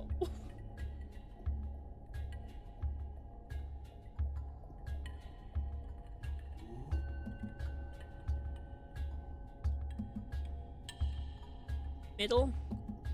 The closest one. I reach for a note in front of me. It reads, "Dear Mother, don't cry for me. I'm sorry I didn't say goodbye, but we'll meet again in another life. I love you very much. From Iris." I bet the quotes have the answer. Oh no, sadly that's not a quote with an answer. Why not read all of them? I don't know if it lets me. P.S. If you ever see me again... nope. If you ever see me, never speak to me again. That's definitely the answer. Okay. It's written in perfect cursive. I've never seen such beautiful handwriting. Before I can ponder it further, a sharp chill runs down my spine. Something's watching me.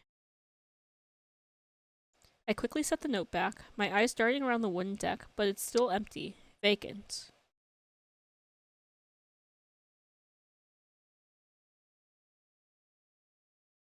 Quote 48 is the emo tier.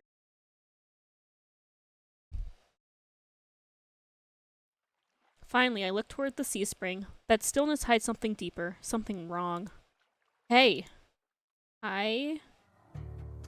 I spin around and come face to face with a pack of soulless. Oh, they chitter and growl, tendrils and spikes flaring threateningly. All different size and species, but sharing one identical trait. Glowing crimson eyes. Fran, are you here? Friend? Is our friend here with us? Did the friend join the pack? I try to back away, but my heel teeters over the Sea Spring. I'm cornered. Friend? Watch your step. It's deeper than it looks. That voice again. At the sound of it, the soulless freeze, their snarls quieting. Friend? We made a friend earlier, like in the very beginning of this game, and friend dismembered our arm, but it's okay. Because a doctor sewed it back together. Oh, ring? Oh, hello. Hi? I search for the voice's source and find it above me, lounging in the rafters. Oh, it's okay. We didn't need it anyway. We have our arm back. It's fine.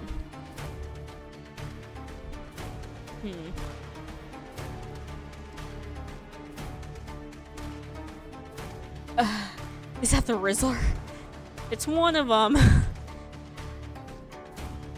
You look lost, little sparrow. Oh, we already have a nickname. Okay. Little sparrow. Hi. Hi. Hi. His gaze is a violent crimson, one that sears through me, leaving me feeling raw and exposed. They're the same eyes I've seen over and over, first with the scarred woman, now with the soulless circling me, all bound by the sea spring's blood red.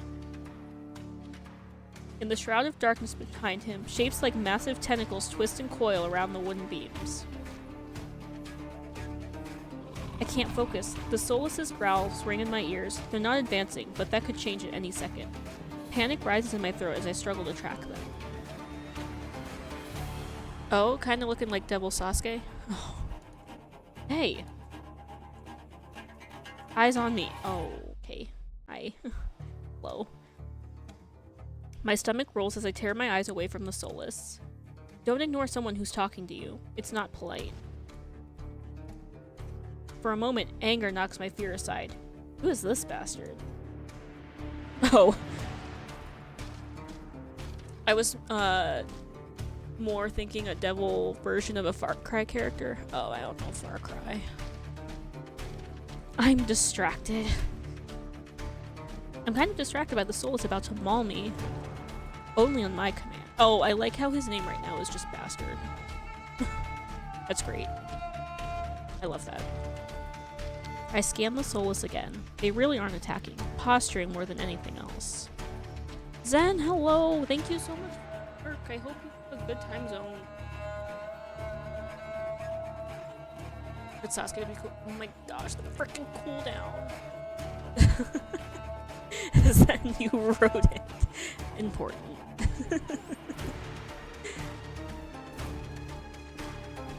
You tamed them? Power of the Sea Spring. They're hungry, so they might bite. You could give me a reason to stop them. How about I didn't do anything wrong? Trespassing. And that's punishable by death? He gives a non-committal shrug. Rat rodent. Oh gosh. Expecting mercy was your first mistake. My voice stops in my throat. This man's terse coolness is both infuriating and terrifying. I rack my brain for a way to diffuse the situation. Hello, y'all. Hi, Zen. How are you, friendo? How's it being? Tell me what you want. I feel like that's... I'm a rat. The rodent has stuck. You are in the quotes list. You've made it. Tell me what you want. I'm not in the mood for guessing games. Your hands. Oh.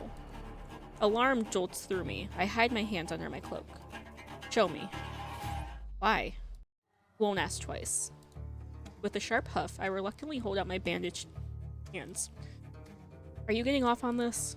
Unwrap them. Heat rushes to my face and fire to my tongue. I should give him a piece of my mind, but not when his soulless are one command away. One command from ripping me to shreds. I know, Murphy, when I was reading that, I was like, this is... Are we the Spice Girls now? Are we Spice Girls? Yet no matter how much I will myself to move, my body is frozen in place. I stand there for a long, agonizing minute. My hands are trembling when I finally raise them. I know the skin beneath the wrappings all too well. The hideous, unnatural flesh I've grown to despise, and now I'm cold again. I grip the edge of the bandages. Stop. With a weary sigh, the man slides off the beam and lands with a thud that shakes the panels underfoot. Again. Hold on, T. Jacket back on. Hi. He's a monster, with an imposing figure that towers over me. I couldn't tell how tall he was before, but he's big. Illuminated by lantern light, his features are stronger, sharper. Subtle clinks of metal accompany each of his footsteps. That was a struggle for me to read for no reason. The closer he gets to me, the faster my heart hitches. Actually, hold on.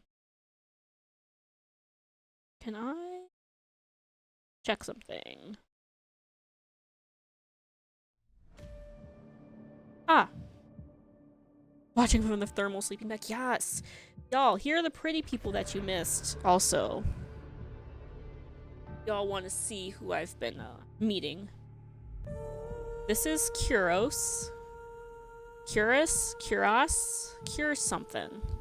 He's the doctor man that put our arm back together. And then this is my favorite boy. This is Leander. He's a sweet boy. I love him. He is number 1 in my heart right now. He gave us magic flowers. What in the Silvermane Guard? Oh.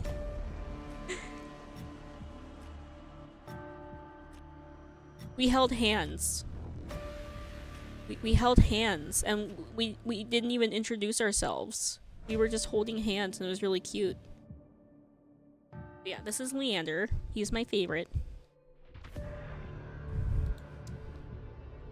He do be risen with that flower. He do be. With how little you save, looks like you might be close to the end of the game. It's fine. And then this is, Bear? This is Fair.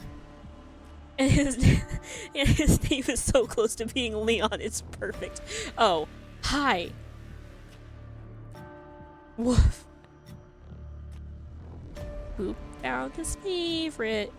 Bear took our key from us and he wouldn't give it back, and he just kept flirting even though we were just trying to get our key back. He was leashed to a post.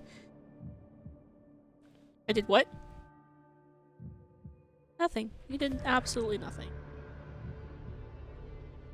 I don't know what you're talking about. It's fine. Oh, and then this is the traveler that died. Oh. Wait. Oh. No. Okay. Anyway. It's fine. Don't worry about that one. What does he want? Is he going to kill me? I step backwards and find nothing to set my foot on. I'd forgotten my back was to the sea spring. I fall right before a warm hand catches my lower back. Oh, that was a cursed image. Yeah, our hands are cursed. So if we touch, they go mad, and that was the maddened look. But we could hold hands with Leander and not affect him. So it was a good time. We were just holding hands. As Murphy said, we were holding hands before marriage. Touch. I'm hovering above the sea spring, the scent of smoke and leather enveloping me. Oh, so the crazy version of King Midas. Yeah. Blazing crimson eyes bore into mine. Told you to watch your step. I'm too stunned to mutter a response. Like I weigh nothing, he guides me back to solid ground and steps back. Following a subtle gesture from his fingers, the soulless around us disperse and relax. The shift in their demeanor is so abrupt it gives me whiplash. The enormous tentacles are no longer in the rafters, though now I doubt I ever saw them at all. Either way, I exhale a breath of relief. Thanks. As focused on me as he was before, the monster pays no attention to me now. Okay. He kicks some seating pillows out of the walkways, checking the contents of the kettle with a scowl. The sudden disregard is almost insulting. So that's it? I'm not a threat anymore? Never were one. Then why'd you threaten me? People get honest when they're afraid. Oh. Okay. In other words, he was messing with me. I drag a hand over my face, exhausted by the fact that this is the second time the monster has provoked me today. You're ice, aren't you? Depends who's asking. One of your friends told me this was your territory. She also said you were a gang leader. But there's no one else here. I thought there'd be more people. Ice picks up the kettle and walks to the edge of the sea spring, then dumps out the contents into the endless red. Gang took a walk. He looks so happy about this. He looks so happy now. Toasty. Oh, why does my body hate me like this? Toasty. Ooh, we got a bad boy. We do, apparently. His pleasant smile stretches across his face, ear to ear. Then, in an instant, it drops. I get the sense that I shouldn't be asking about his gang again. Something must have happened. I've learned to recognize a real leader when I see one. Ice, regrettably, fits the type perfectly. He knows how to scare people, and he expects submission, but it's uncommon for someone so used to being in power to be so alone. Is your body fighting itself? I started off cold. Like, before I started stream, I was cold, so I put a jacket on. And then I got hot, so I took the jacket off. And then I got cold again, so I put it back on. And I got hot, like 5 minutes later, so I took it back off. And then, like, you know, recently I got cold, so I put it back on, and now I'm hot, so one sleeve is out. Like, one arm is out, and the other one still has the sleeve on. It's fine.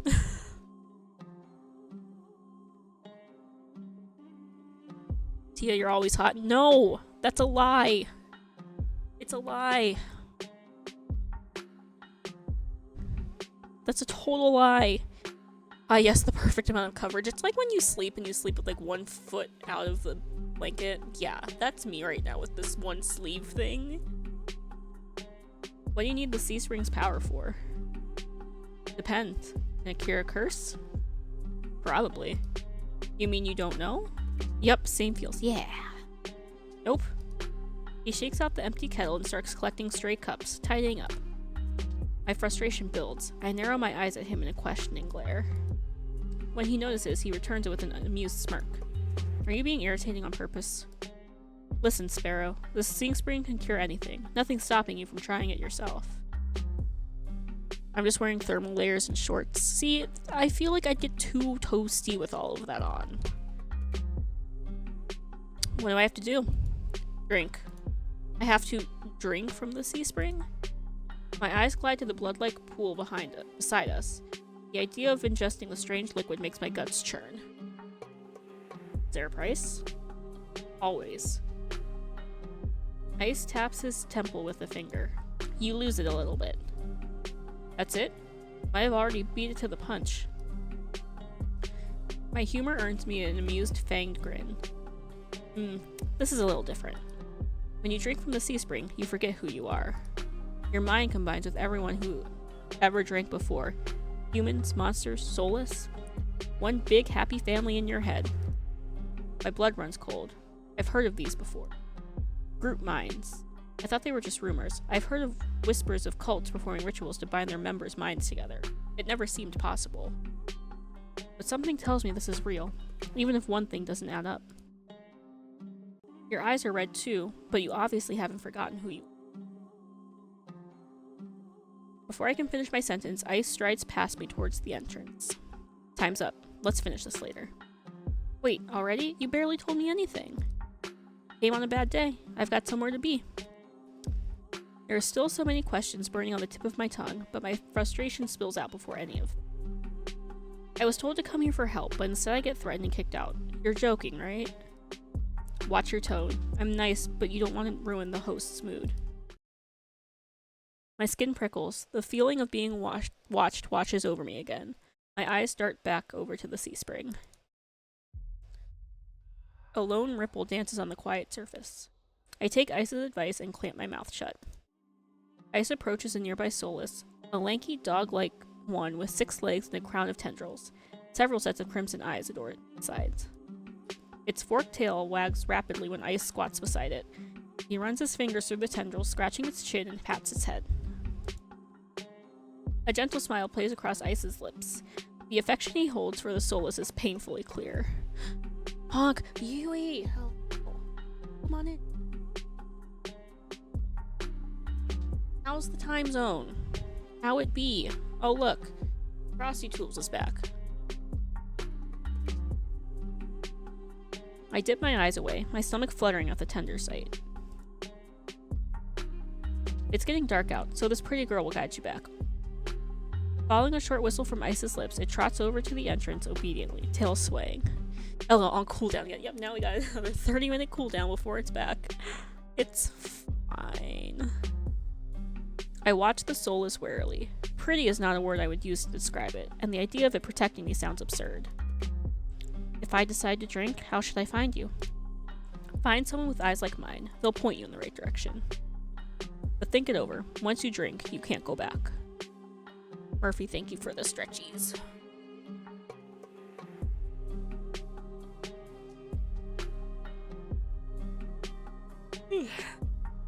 It's a lot to process, but I give a small nod. At least I know I have another option for a cure, as disturbing as it may be. I follow the soulless at a measured distance and watch it nudge the giant doors open with ease. When I'm about to cross the threshold, I sneak one last glance behind me. My heart skips when I meet Ice's eyes. I'm about to— no, he's hot! Oh, that scared me. Thank you. I'm about to snap my head away, but he just flashes me an easy smile. He's not smiling. Till next time, Sparrow. I'll buy you a drink for scaring you. Will he buy me a drink for Boop scaring me? Is that how that works? Since Boop scared me, will he buy me a drink for Boop scaring me?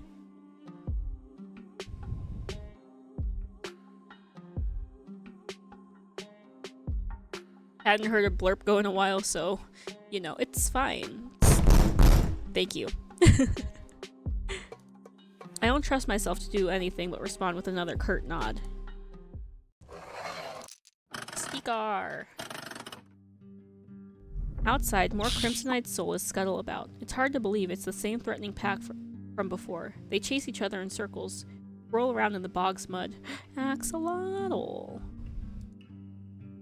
They pay no attention to me, as the dog-like one escorts me away. It's an uneventful trip. Sometimes the soulless looks over its shoulder at me to make sure I'm still following. Haven't done Tia Gotcha in a while. Let's go, Tia Gotcha! Forg. I still have one more slot for the crane game, and I don't know what to put there. There's one more thing I could upload, but I don't have another. I'll figure it out.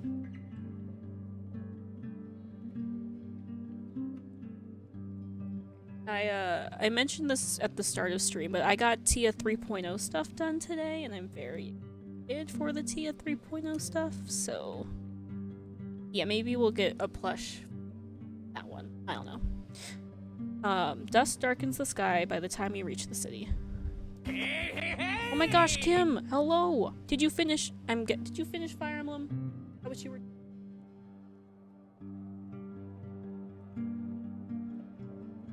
How was Strem? My Frosty Tools is still on cooldown for 27 more. But I did. Congratulations on finishing the game. Big proud. Hello, the cooldown. I know, I can't help it. So close to Dark Suslo. Vector, hello. Isa, hello, welcome on in. Bagheera, hello. Raiders, hi. If you don't know me, my name's T. I'm a little variety PNG tuber. I haven't streamed in like a week and a half, so this is all gone. Hot tea, hope the visual novel's going on. Trey, hello, welcome on in. Currently playing the demo for Touchstarved, because why not? Brings a smile to my We've seen some very face. pretty. Bagheera, thank you so much for the follow. Frozen, hi, how are you?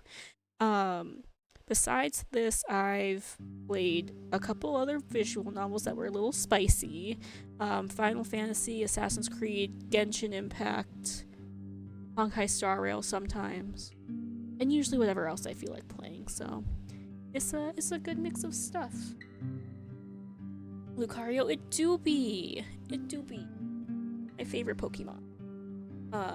Raiders, please, if you need to stand up, stretch, get a drink, get a snack, go to bed. Take care of yourself. Please do that. We'll be hanging out here for a while. Kim, I have to show you the pretty people. Some shot. Okay. It's gonna tell me about the cooldown probably a couple more times, but it's fine. Vector, okay.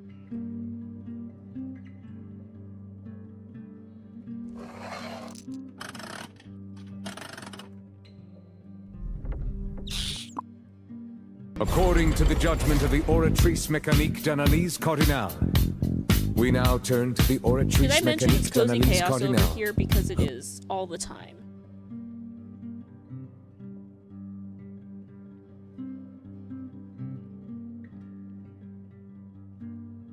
He has all the pretties on stream with. Stop it, Cam. LOL, the cooldown. The cooldown. Isa, how was your stream too? How was the... I gotta go, catch you later. Gav, thank you so much for stopping in. I hope you have a good rest of your time, so I hope recovery still goes well. Night.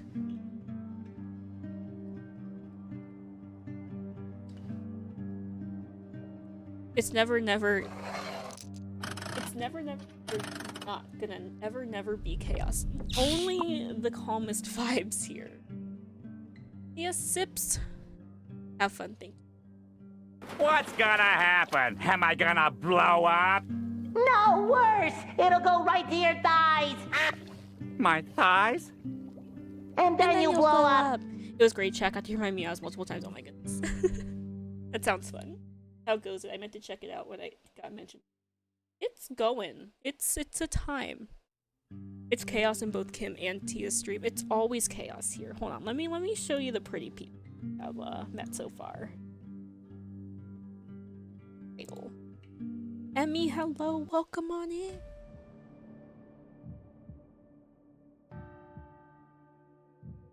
Oh, the cooldown.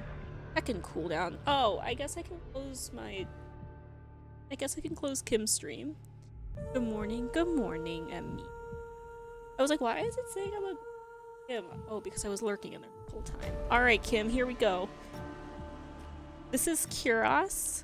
He's a doctor man's. He sewed on our dismembered arm that we lost maybe a couple minutes into this game.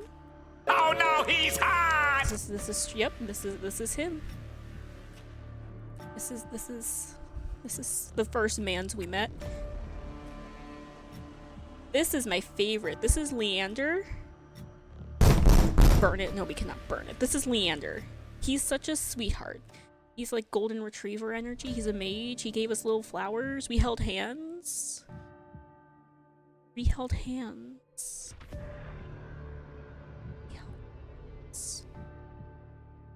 I love him. He's my favorite so far. This is Ver. He stole our key and then flirted with us the whole time just while we were trying to get said key back. And he was leashed to a holding post when we first met him, but we didn't know that till his like owner or person, whatever, like came to like take him away to do whatever. He is very pretty, floofy tail. Yeah. He's very flirty. And then this is Ice, who we just met. He's a gang leader, apparently. This is who we just got done talking to. Oh, hey, I know there's a lot of pretty people. So many pretty people. I look respectfully. You've entered Sustia hours. It doesn't need to be respectful. But he has a shrimpies. It's fine. I think there's one more we have to meet. So, I'm staring disrespectfully. You see, Boop gets it. You've entered Sustia hour. Well, the potential for Sustia hour. So anything goes. Anything goes. The Solus sits and looks at me expectantly with familiar crimson eyes. Pet the Solus. We pet the dog. It's a dog-like figure. We pet the dog. As nervous as I am, I carefully glide my fingers through the Solus's tendrils and scratch beneath its chin, just like Ice had. So Ice, has like tamed these Solus, which are pretty much like wild monsters, but these are all his friends, so this one's guiding me back home. That's what's happening. It pushes into my palm in response, rumbling with a sound akin to a purr. The vibrations are soothing, almost healing my fatigue. When it's satisfied, the Solus spins around and scampers back in the direction we came, vanishing into the darkness. He going home.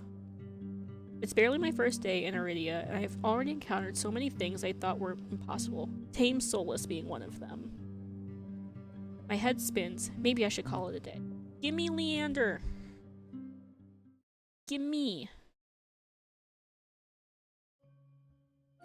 Gimme! Gimme best boy Leander. Nightfall creeps across the streets of Iridia. The streets labyrinthine?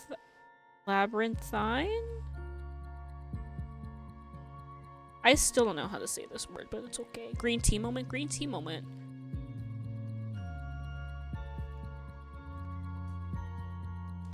I don't know what that means. What does that mean? Steakars. Grabby hands. Leon, Dirk, Ken. Oh my god. See, look at me. At least I'm consistent. Just Dance Fox. Oh, you're not wrong.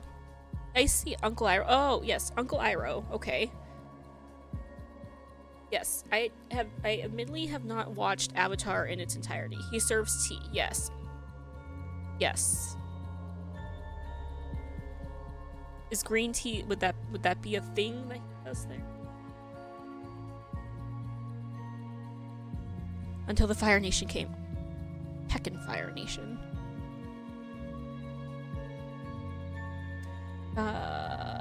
Even in the daytime has become a warren of treacherous alleyways. Spoopy. The streets are completely deserted. If I hadn't been here earlier, I would have thought this part of the city abandoned. I make my way through the winding streets, doing my best to keep my bearing toward the wet wick. Anyways, I should get sleep. I'm running on very little. I didn't eat, so enjoy the praise. I'll be looking. Kim, go to bed or eat. Eat then go to bed. I don't know. Have a good lurk though. Thank you so much for the raid again, and I'll talk to you later. Oh. My steps slow when I hear rustling in the dark. I strain my ears, but everything is still. Is the silence playing tricks on me? Go eat bed, Kimb. Yes. The fine hairs on the back of my neck prickle, a frisson of discomfort running down my spine. Something is wrong. Oh, a zoom. My eyes dart from one side of the street to the other, searching for movement, but the shadows are as deep and dark as pools of ink, and I see nothing. I can't stay here. I need to reach a busier part of the city. Drawing my cloak tight around my body, I hurry on my way. Though, I keep my eyes sharp and listen intently. There's only the sound of my own footsteps. As the moments pass and nothing happens, I begin to wonder. Maybe I really did imagine that. I turn the next corner and my thoughts come to a screaming— oh no, words. Come screaming to a halt. My head spins, the world blurring as adrenaline rushes through my veins. Only one thing is clear amidst the haze. Friend! Guys, it's our friend! It's our friend! The soulless that attacked the caravan. Burn it? No, this is our friend! This is the one that dismembered her arm. But friend is friend-shaped. Friend! Yeah, friend. Friend-shaped. Hugs, not drugs. Yeah. It's crouched over a dark, indistinct shape. A body. A garland of intestines spills from pallid flesh. Blood grouts the cobblestones. For a mercy, the soulless is too distracted by its meal to have noticed me. See, it's just eating. Just snacking. Friend. My feet feel as heavy as stones, but I can't just stand here. Holding my breath, I take a step backwards. When the wet, slurping sounds don't abate, I take another. Then another. Then a shard of glass crunches under my heel. The world seems to slow to a crawl as the soulless raises its head, blood dripping from its tendrils. Every single one of its bulging eyes fix unblinkingly on me. Friend! It's our friend! He's seen us!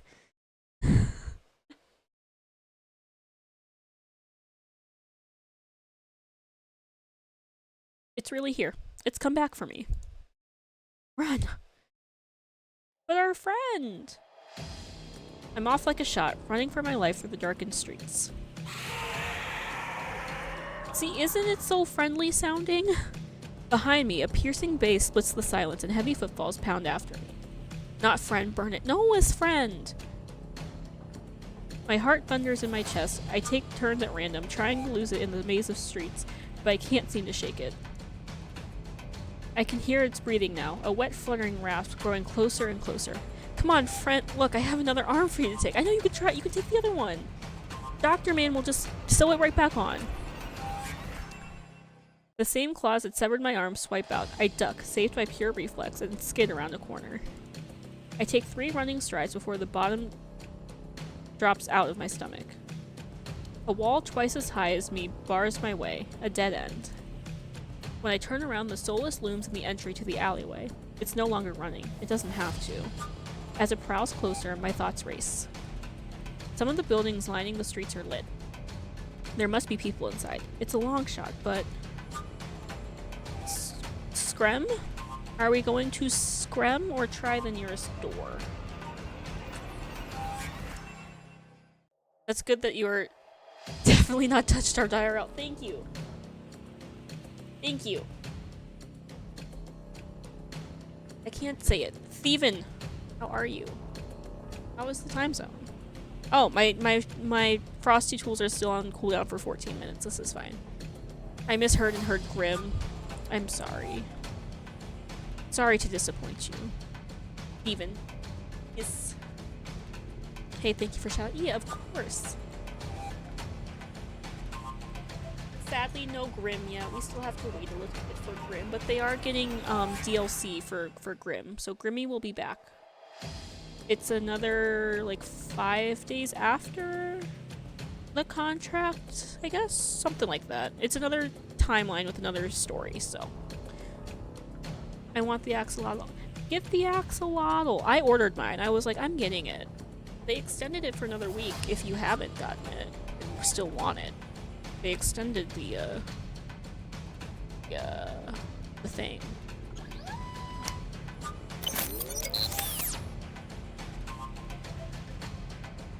What are we getting? Barrow. What if I scream? Somebody help me! My voice rings through the shadowed streets. Silhouettes pass by the windows. But nobody answers. Oh yeah, I always forget about the cool little games in here. Was hoping for the Axie. Tia Bonk! It's Tia Hammer.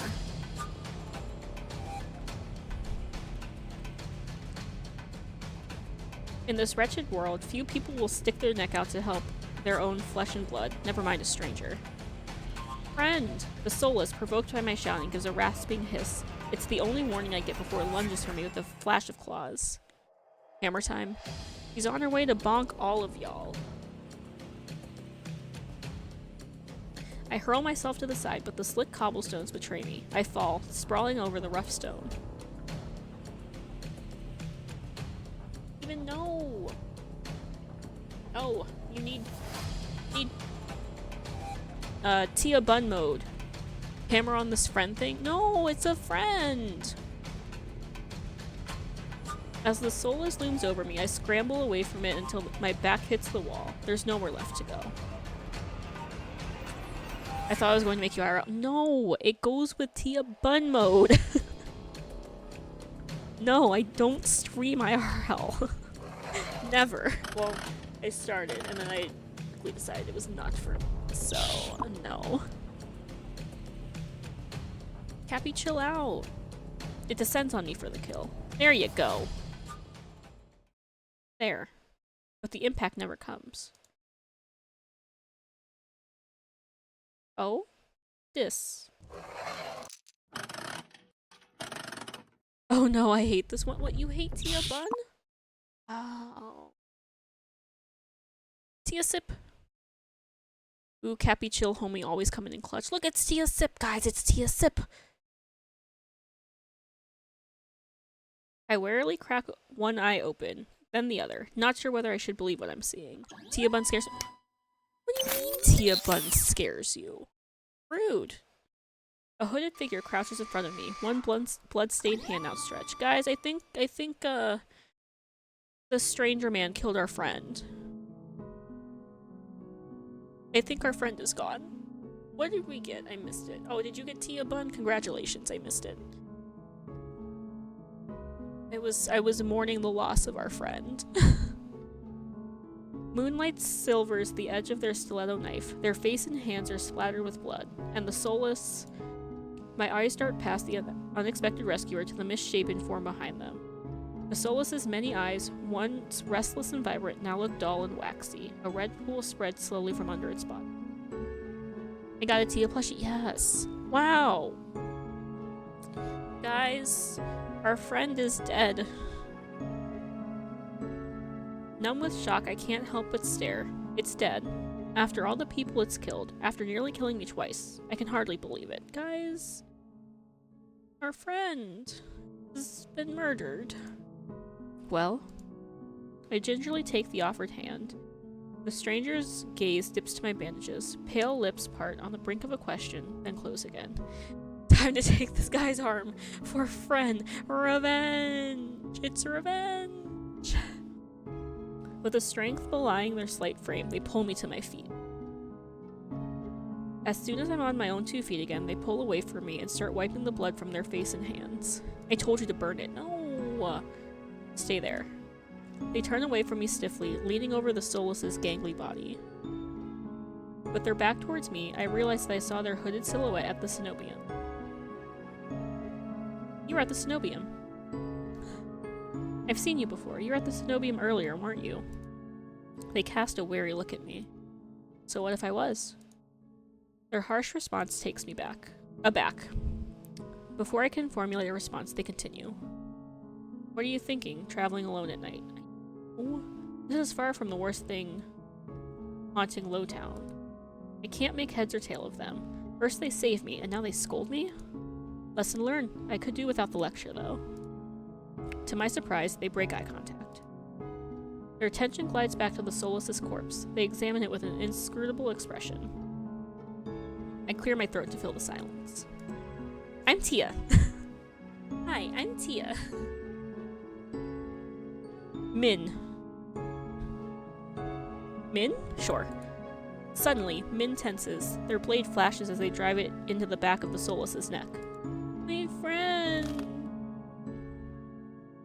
Rip. The soulless thrashes once more, letting out a rattling hiss as the air leaves its lungs. Min leans on the blade, driving it deeper and deeper until there's a sickening crunch. There you go. And the creature goes limp. Praise and degrade kink at the same time? Apparently. My heart thuds in my chest. It must have been clinging to life by a thread. Min straightens up, withdrawing their blade in a single smooth motion. Better to put wretched things like this out of their misery. They calmly clean the blood from their knife. That swift, unhesitating lethal strike wasn't the work of an amateur. But they don't act like any of the cold-blooded killers I've seen in the past. Why is a soulless inside the city? Min looks at me, eyes searching, before realization dawns. You're new here. There's no walls around the city. Soulless can come and go as they please until someone is contracted to stop them. Time to put him out of his misery! Revenge! The Cenobium's patrols don't bother to protect Lowtown. Not anymore. Let me guess, you're not a fan of the Cenobium. I wouldn't go that far. Their brow abruptly furrows, and they sheath their knife, motioning for me to follow them. It's not safe here. The vultures can smell death. I'm not quite sure what they mean, but I don't want to say lost in the city. I trail behind them as they stride down the street. Is this a visual novel thingy? It is. It do be a little visual novel thing. If it's so dangerous, then why are you helping me? You are making an unbearable racket. Next time you walk into a soulless's claws, at least die quickly. Their answer is stingingly harsh. I just need to find my lodgings. Burned friend and Min.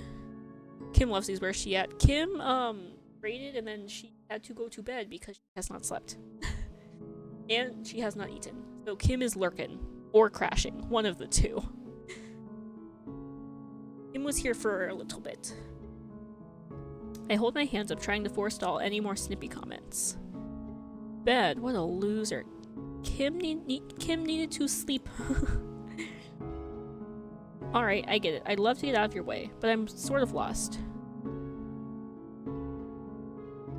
I just need directions back to my lodgings. What makes you think I'll help you? Nothing, but there's no harm in asking. That seems to catch them off guard. Their brows knit and they look away, scowling. How troublesome. Tia? Not Leander. Boo! Not Leander. I turn, surprised by the voice. Kyrus walks down the street towards us. His white and gold clothing is pristine, despite the grime of the city. Hello, Min. I see that Solus was your work. Min shrugs. There's a familiarity to the way they regard each other. You know them, Kyrus? Min is a freelancer who has done a few errands for me. They are quite reliable. Unreliable freelancers don't eat. There's something Kyrus isn't saying here. I realize he annoys me immediately because he reminds me of Jeppy. Who, Min? Or Dr. Man? Dr. Man?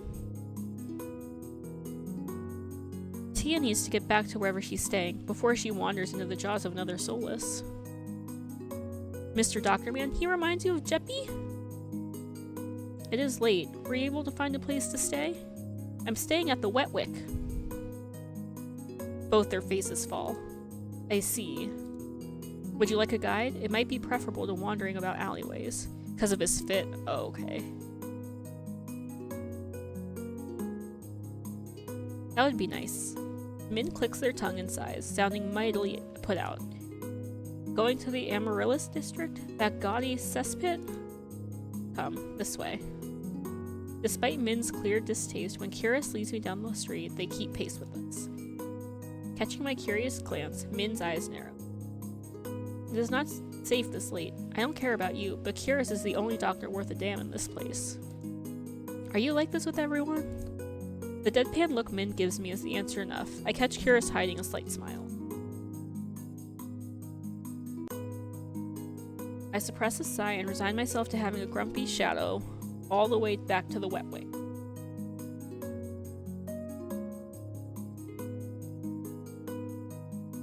The route Kyrus takes is completely different from my slow meandering earlier in the morning.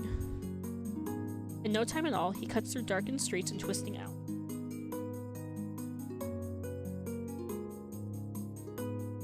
It seems like half the city has poured into the Amaryllis district's colorful streets. Laughter, clinking glasses, and music assault my ears from every direction. Yet the most noise still comes from the Wetwick. Its doors hanging, I can't read, hang wide open, lanterns lit. Long hair. Here we are. He moves towards the door and Min lets out an audible huff. Don't tell me you're going in. I have some quick business with Leander. Leander! Fine, he still owes me for yesterday's work. They drag their feet, reluctantly trailing me into the tavern. Leander, my boy. As soon as the doors open, a wave of sticky heat rolls over me. In the hours since I left, the Wick has grown suffocatingly crowded. Kyrus stands out, easily a head taller than most. Even so, I nearly lose sight of him amid the sea of swarming bodies. Pardon me. The crowd parts as though answering his request. Kyrus glances over his shoulder at Min and me before gliding through. How can anyone breathe in here? Min follows Kyrus at a clipped pace. It's our boy! It's Leander! Leander is right where I left him, although he's traded places with the bartender. He holds a pair of shot glasses filled to the brim with luminous green liquid. And now for the finishing touch. No, we're not burning him! A flash of magic paints the glasses white with frost. You're never gonna guess what's in these. Leander slides the glasses across the bar, and I get my third and fourth shocks of the evening in rapid succession. Oh, ice! Ice leans against the bar, an elbow propped on the counter. He catches the glass and lifts one to the light before turning it upside down. The contents magically congealed, stay firmly in place. Oh, so you didn't make out with Omen? Huh? Who's Omen? I have not gotten the option to make out with anyone. Duke, what are you talking about? Oh. Duke! Am I just out of my mind? I don't know who Omen is. I have not met Omen unless they're coming up. Or if I just didn't choose the right route to get to Omen. The only thing I have really done is held hands with Leander. I'm hearing so many voices at the moment. Duke with all the streams open. So it's definitely not you. Okay. Maybe it's an Omen that you haven't met, Omen. Oh, it's like, I don't know what you're about.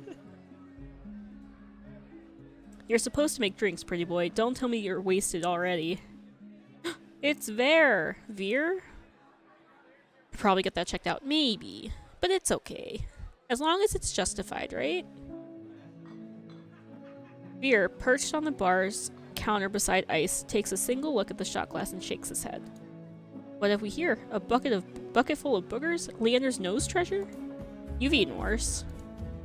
Veer's lips twitch and his ears flatten when Ice offers him a glass. He turns his cheek with a sniff and Ice just snickers. Coward? Don't tell me you're actually... In one fluid motion, Ice throws back his head and downs the shot. Drinking that. A dark look crosses Ice's face. It's Chewy. Chewy? Wait, let me try again. Behind me, Min grumbles. I told you this place was a nest of degenerates. If it isn't Curious and Min. At the sound of Leander's voice, Min's pale eyes grow wide. They look ready to bolt until Kira sets a hand on their shoulder. I promise this will not take long. Min's eyes dart from Curious's hand to his face, then soften. Fine, you first. While they step forward, I linger behind, struck by a sudden revelation. All of the people I've met today know each other. Good evening, Leander. Ice? Another drinking competition, I presume? Good night, folk. Steven. Have a good night. Thank you for stopping in, friendo. And we'll talk to you later. Oh. Is it evening already? Could have sworn it was earlier. Just some friendly rivalry, Doctor. Nothing to be afraid of. Curious acknowledges Leander and Ice with the slightest nod, ignoring Veer entirely. Not that Veer seems to mind. He tilts his head and an impish smile curves his lips when he spots Min looming silently behind Curious. I almost didn't see you there, Min. Looking for your booster seat? Min pushes back their hood. They level Veer with a cool look. I thought Ice wasn't allowed to bring his pets in here. Veer's tail gives an angry twitch.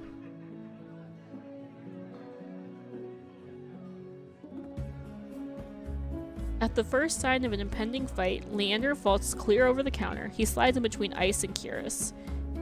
Guys, look how pretty Leander is. Alright, friendos, I'll talk to y'all later. Time for me to drive home. Have a good night.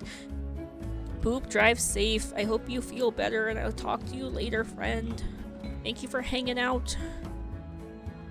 Now, let's try and keep the peace. It's not every day the esteemed doctor takes us up on a drink. Kim, here's Min. They're also pretty. This is the last one. This is Min. I think I'm saying his name right. Min seems like your type of character. Just saying. Did you eat also? He tiny. Did you eat? His arm snakes around Curious's shoulders. You're finally taking me up on that drink, right, Curious? I'm afraid not. We were merely escorting Tia back to her lodgings. More than the gang member? I don't know. I feel like Min is for you, but I could be wrong. Min killed our friend, so I'm a little salty about that. Food? Yes. Did you eat food? You need to eat food. Pyrrhus gestures in my direction, my stomach sinks. I reluctantly step into the light. Oh, wait, murder is morally questionable. Yes. He killed our friend. Our monster friend. I have been intrigued. As soon as he sees me, Leander's face brightens. It's been too long. Everyone, this is Tia. She's new to Iridia.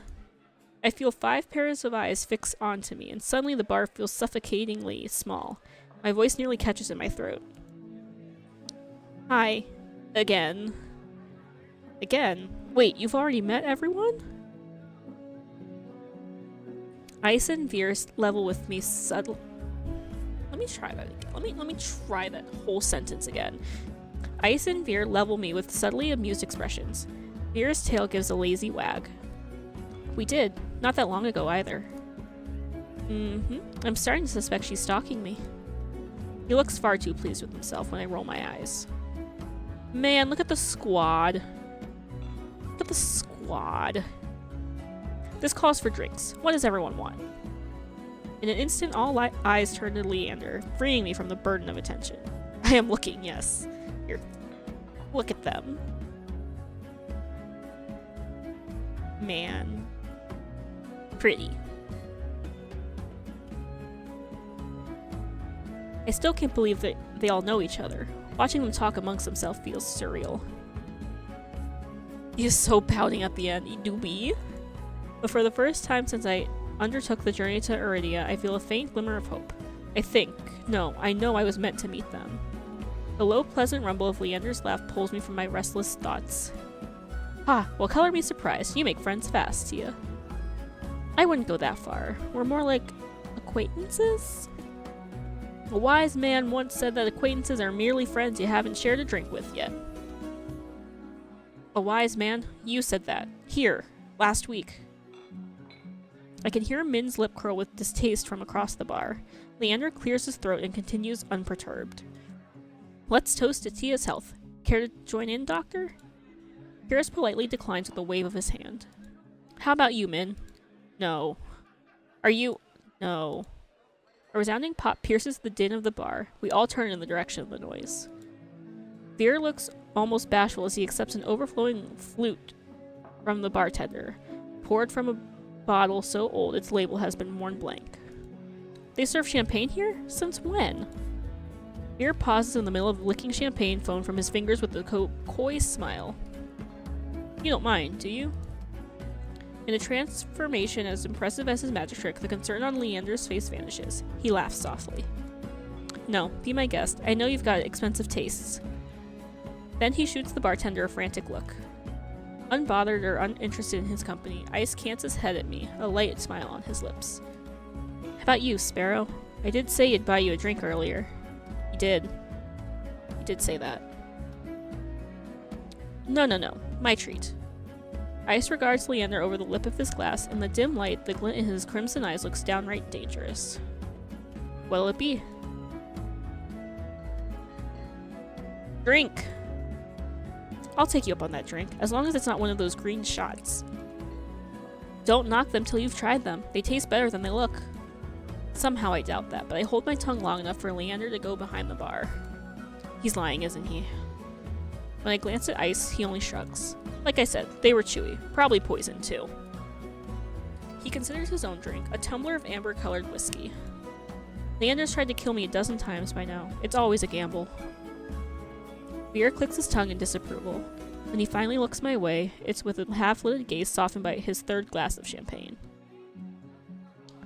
Were I you, I wouldn't let Leander put anything in my mouth. He fans his fingers over his chest, voice dripping with fake reverence. The Wet Wick is one of the finest drinking establishments in all of Iridia. While you're here, you may as well partake of the signature watered-down drinks and stale nut leather. He sweeps his hand towards a chipped ceramic bowl filled with spindly speckled jerky that I can only assume is nut leather. What is with the food in this city? As abysmal as you make it sound, this place is completely packed. It's not all bad. Depending on the day, the food's edible. Ice takes a measured sip of his drink. Gotta stick around for the real attractions, though. Before I can ask what he means, Leander returns with a tumbler that he sets in front of me. Uneven chunks of ice bob in a pool of reddish-purple alcohol. I sniff the drink suspiciously. To my relief, this time all I smell is the sharp, clear scent of gin with an undercurrent of fermented fruit. Drinka? Relax, it's just the local specialty, plum gin. Although if you're feeling more adventurous... I shake my head. Leander wraps his knuckles against the bar until the group falls silent. Alright everyone, let's toast. May Tia's stay in Iridia be full of bright adventures and discovery. Cheers! Leander, Ice, and Veer raise their glasses in unison. Min only crosses their arms, and Curious watches with polite indifference. I tip back my drink. The plum gin is eye-wateringly strong. Despite its strong medicinal edge, it goes down smooth. One sip softens the edges of my vision. The next fades the din of the crowded bar into a low, persistent murmur.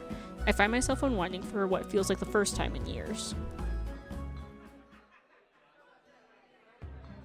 Aren't you the popular one? I'm guessing you met Curious first. It'd be more accurate to say that I found her. You saved my life. I merely performed my duty as a doctor. Although I must admit that I was confused when I woke up missing all of my clothes. Leander makes a choke noise, somewhere behind him. Min sighs. It's not what you think. Tia was in grave condition. I could hardly treat such injuries through tattered clothes. What? Got attacked by the friend. Lost our arm. It dismembered our arm. So when Dr. Man found us, I guess all of our clothes were tattered. So we just took them off. Tia, that doesn't sound like our friend that got murdered. It's fine. He was friend-shaped, Kim. The friend was friend-shaped. The silence that follows stretches uncomfortably long. I look away, unable to face Curious's disappointment, and catch Veer snickering behind his hand. Okay, understandable. Yeah. That's my cue to change the topic. Curious isn't the only one who saved me today. Don't you listen? I didn't save you. You were simply there. Someone is up late. Min, hello. Welcome on in. Welcome to late night tea hours. I hope the time zone's going well. That's Min for you. Leander reaches for Min, but they duck under his arm with practiced ease, without so much as looking his way. As reliable as they are moody. You're one to talk considering you neglected to warn her to stay off the streets at night. You get to customize yourself. I didn't see the video. You do not. You just pick your name and pronouns. And there are 3 background stories you can choose. There's like an oracle route, thief route, and mage route. So you pick one of those, and I'm guessing it affects the story like... I don't know. I don't know how it affects the story, but it does, I guess. So, yeah. But no like characterization as far as like looks, so. Oh, or I might have gotten a little distracted. Min's only response is a short breath. At any rate, I never got a chance to thank you, Min. Don't. The less soulless alive, the better. I'm okay, tired, but okay. Min, you are up late too. Go to bed. If you are tired. For a heartbeat, Min's eyes flick towards Ice, and their lips twist. Ice is too busy nodding along to Veer's enthusiastic pantomime of stabbing to notice, lost, no doubt, in an enthralling discussion. I should, yeah, but tonight is... Oh, I'm sorry, friendo. I've had enough of this hellhole. Let's go. I should sleep, but I'm in that weird state where I'm exhausted, but also wide awake at the same time. Oh, that's the worst. Kim, just lay down and maybe the sleeps will come and hit you. Min and Kuros share a brief look, then the doctor speaks up. Very well, but there is something I must discuss with Leander, if you'll excuse us. And just like that, the 3 of them depart, leaving me alone to savor my gin in silence. Or I think so, until I hear a voice so soft and low it's practically a purr. Lost your tour guide? I don't want to talk to you, Veer. If only I didn't have an alarm in my ears 24/7. I'm sorry, friend. I turn to find Crimson and Pink Eyes trained on me. Except it's not my ears according to the NT, just my brain. Oh. It's not lost on me that they chose the instant the other left to strike. Just my luck. So many Catboys. He's a fox. It's a fox.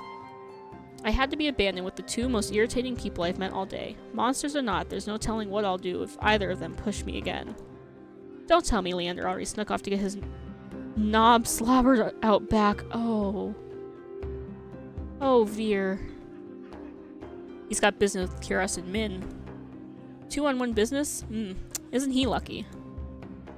I can't tell if the champagne or the company, but Veer has grown noticeably more relaxed. He sits with his chin propped on the back of his hand. His ears twitch whenever a hiccup shakes his shoulders. Why are you so far away? Come join us. I don't want to. He pats the empty bar stool beside Ice, but I hesitate.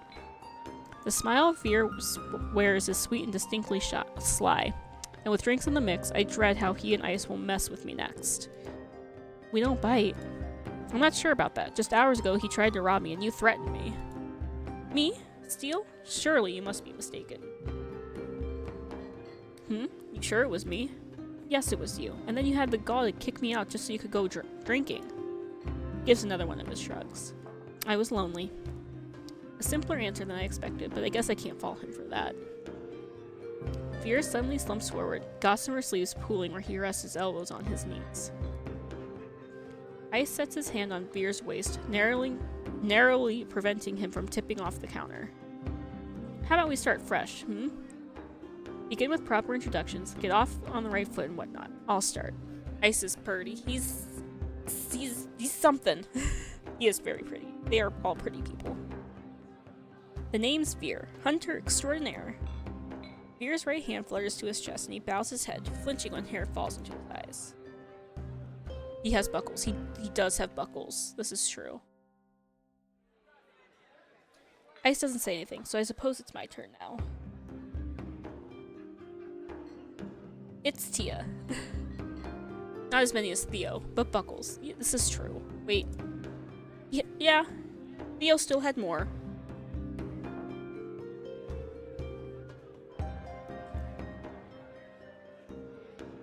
Veer considers me for a long moment, his tail idly swaying behind him. Then he knocks back the rest of his champagne. It's a pleasure to formally meet you, Tia. He says my name slowly and deliberately, savoring every syllable. A tingle jumps down my spine. I quickly turn my gaze away. Ice smirks at my reaction over the rim of his glass. Is something funny? Nope. I open my mouth and close it just as quickly. They want me to react, goading me into another ridiculous game. While their sharp, cat-like eyes keep me on edge, something about this tension is fun. It must be the gin. A flash of white over Ice's shoulder catches my eye. Across the bar, Kuros heads for the door. I don't see Leander or Min, but it feels wrong to let him leave without saying goodbye. I'll be back. Veer hums and wags his fingers at me as I leave.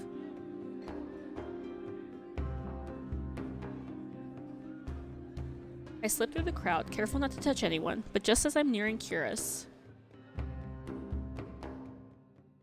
I stagger, shoulder checked by a man with a neck thicker than both my thighs. He stares down at me, nostrils flaring. Oh gosh. Out of my way, shit stain. My words spill out on their own.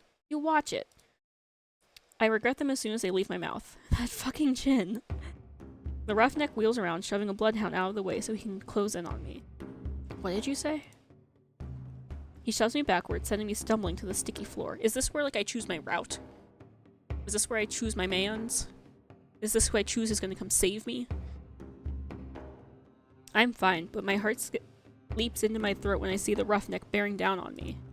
You trying to start something here? The roughneck freezes, his fist cocked back. A group of bloodhounds called by the commotion circle him, sizing him up. For what feels like an agonizingly long moment, the roughneck looks from me to the bloodhounds. Finally, he sniffs and spits on the floor next to me. The lob narrowly misses my cheek. Ewy. Gross. Screw it. Too many freaks in the circus tonight. He turns his back on me and comes face to face with Ice. A dangerous smile spreads across his face. You'll do. Burn him. It looks like, is Ice gonna fight? Ice fightin'? What happens next is a blur. Ice's fist crashes into the roughneck's jaw, causing an eruption of gasps, shouts, and even cheers around us. I scramble to my feet right as the frantic crowd swarms around me, cutting off my sight of everything and everyone. Through the ruckus, I hear Leander shouting, "Hey, hey, Ice, take it outside!" Ignore them, everyone. Look, drinks are on me! With those 4 words, the wick erupts with hoots and hollers. The ring around me disperses as bloodhounds and onlookers rush towards the bar. Through the thinning crowd, I catch glimpses of familiar faces. Ice vanishes out the back, dragging the roughneck behind him. Curious lingers near the door, searching, I suspect, for any wounded before he departs. Min draws her hood up tight as they slip out a side door. While Veer leans over the counter to swipe a glass of wine from behind the bar. And Leander, seated at the opposite side of the bar, gestures dramatically and apologetically at the bartender. In the space of a heartburn, I realize that there is no telling when or if I'll see any of them ever again. Whoever I pursue may be the last person I get to speak to tonight. I follow Leander. No questions. No one gets an opinion. We're gonna go see Leander. For the second time today, I find myself squeezing through a crowd to reach Leander. As soon as he sees me, his easy smile fades. No hesitation. Never. I should have saved back there, but it's okay. Are you alright? I'm not used to someone looking at me with such earnest concern. I've been through worse today. From the sounds of it, you've had quite the day. How are you holding up? Could be better. Not bad considering I've been threatened, robbed, and come close to dying too many times to count. I should have known not to let you out of my sight. How about the next time you want to see the city, I come along. I can be your personal guide. Yes. Yes. You've already helped more than enough. Leander signals for the bartender. I'm parched. Do you want anything? I'll have a drink. Something strong and simple. Adventurous, aren't you? I'm gonna have to keep an eye on you. Of course, you'll also need to keep an eye on me. I've lost count how many I've had. Deal. Once he's ordered, Leander turns back to me. Did you at least get to try any good food? I had these fried dough sticks from a vendor near here. As soon as I begin describing my meal, his eyes brighten with recognition. The long lads from Wen's stall? You've got to try them with porridge. There's another stall about a block away with these rosewater rice flour cakes. Take one bite and you'll think you've been transported to some high-town patisserie. Then, bam, you open your eyes and it's the same trash-lined street as always. When he laughs, his hair falls over his eyes. He shakes his head and pushes it back. I'll show you sometime, if you decide to stick around Lowtown, that is. The Iridia Leander describes is far different from the one I've experienced, but if you live anywhere long enough, I suppose it becomes home. It seems like I'll be here for a while. Maybe I'll take you up on that. The bartender returns with a pair of glasses and pushes them our way. Cheers. Leander clinks his glass against mine. I take a deep sip of my malty dark ale, savoring its flavor. It was surprising finding out that you all know each other. I didn't think Iridia would be so small. Do you know how many times I've tried getting them all in one place? It's impossible, like trying to herd a bunch of soulless. I take it you know them well? Depends. Was there anyone you're curious about in particular? Who are we curious about, chat? I'll let you choose.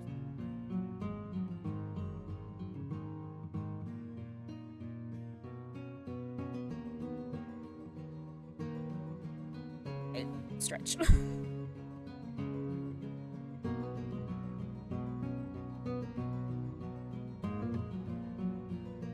Curious about everything. Ice or Min?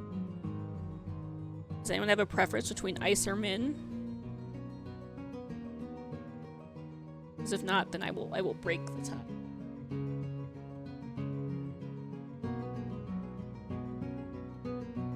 Min? Okay. Do Min. No, burn them. Min. Min's interesting. Not very forthcoming, though. Ah, Min, my favorite grouchy freelancer. What's your impression of them? They seem lonely. I get the feeling they could use a friend. I think Min prefers to be alone. What makes you say that?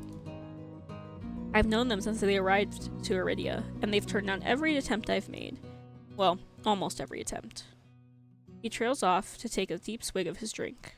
Anyway, I'm just saying, if Min wanted to be your friend, you'd know.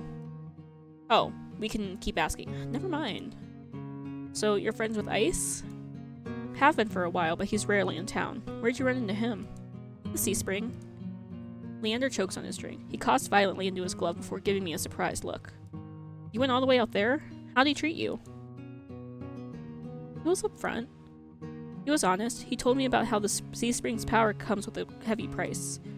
Losing your mind, becoming one of his funny, brainless pets.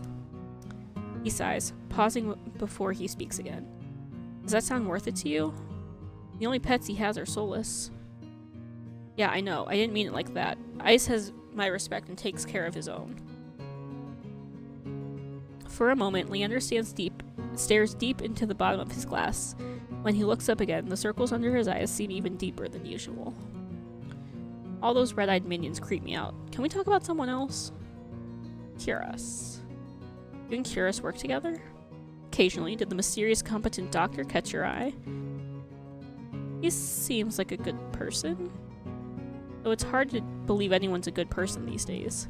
That's Curious. He works hard to serve the people of Lowtown. He's a miracle worker, even if his bedside manner could use some work. Do you think he might be able to cure my curse? Leander starts to speak, but pauses to consider me for a moment first. Curious is good, but he's only a doctor. Besides, unless you're actively dying, he'll make you wait in line all day like everyone else. Veer. What do you know about Veer? Leander shakes his head slowly, his expression grave. Veer, a living example of the Cenobium's cruelty. Most days they keep him out on a short leash. I'm surprised you ran into him. So, tell me, what'd you make of him? I want to know more about him. Wouldn't we all? He's mysterious, and not just because the Cenobium keeps him locked up. The way they treat him, it's just not right. Do you know why he's a prisoner? Nobody knows. He's been in prison for as long as anyone remembers.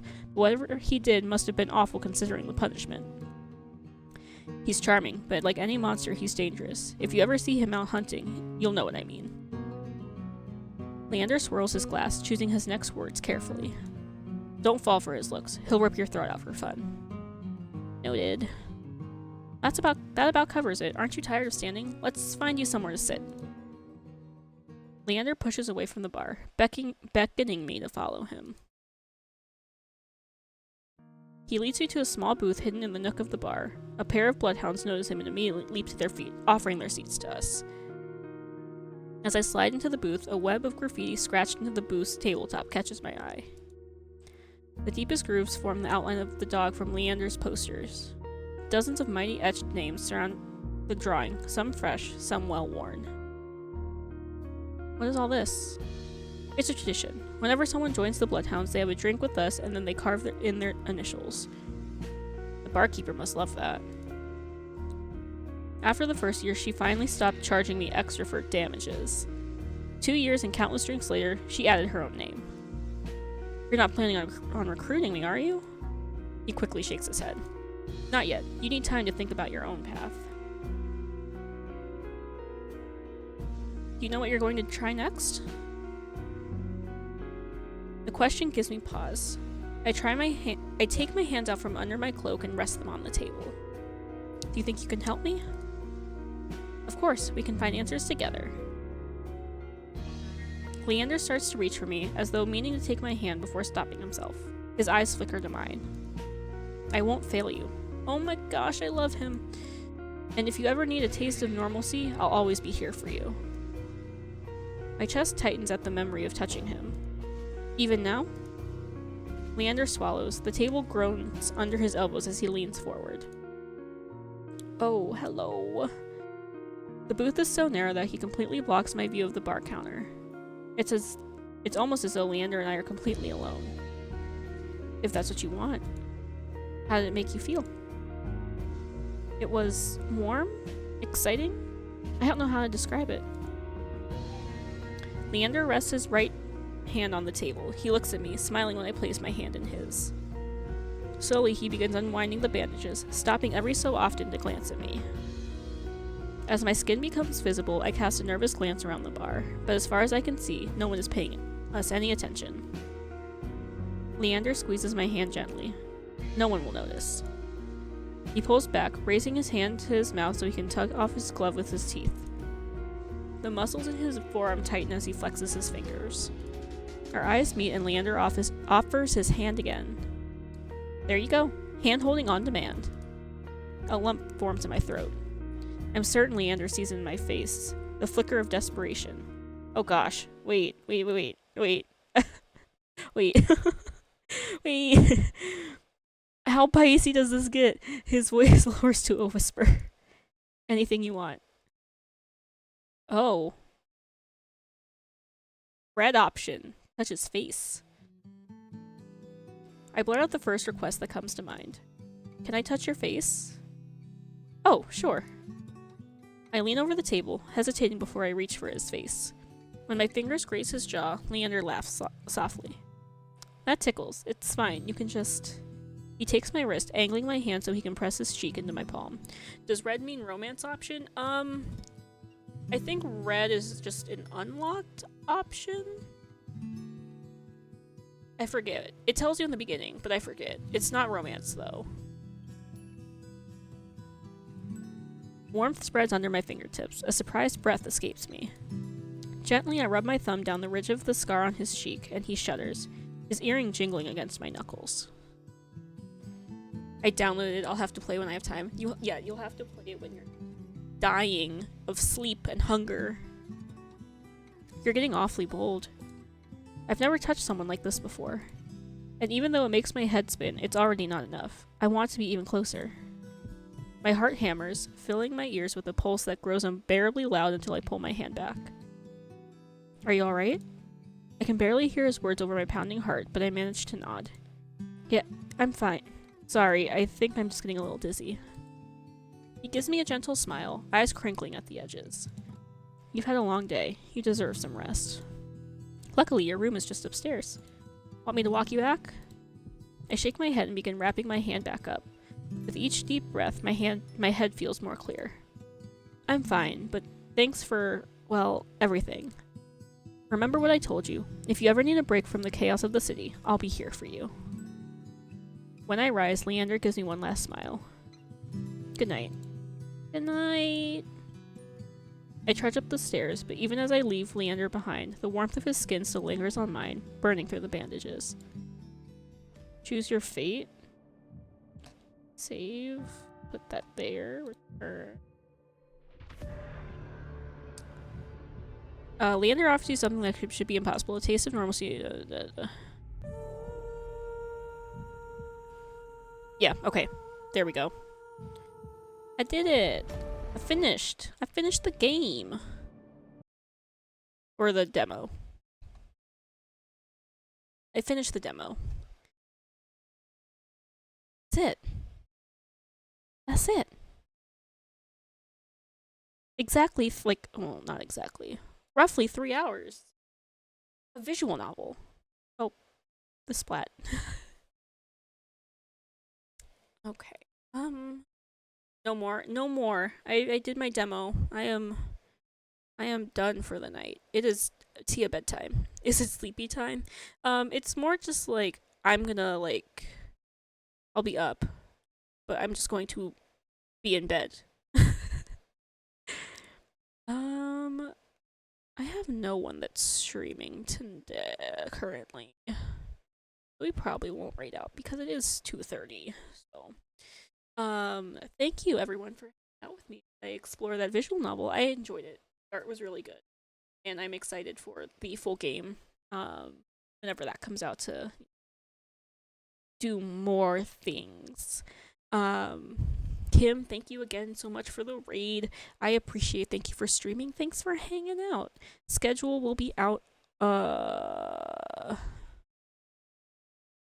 probably tomorrow at some point for the rest of the week.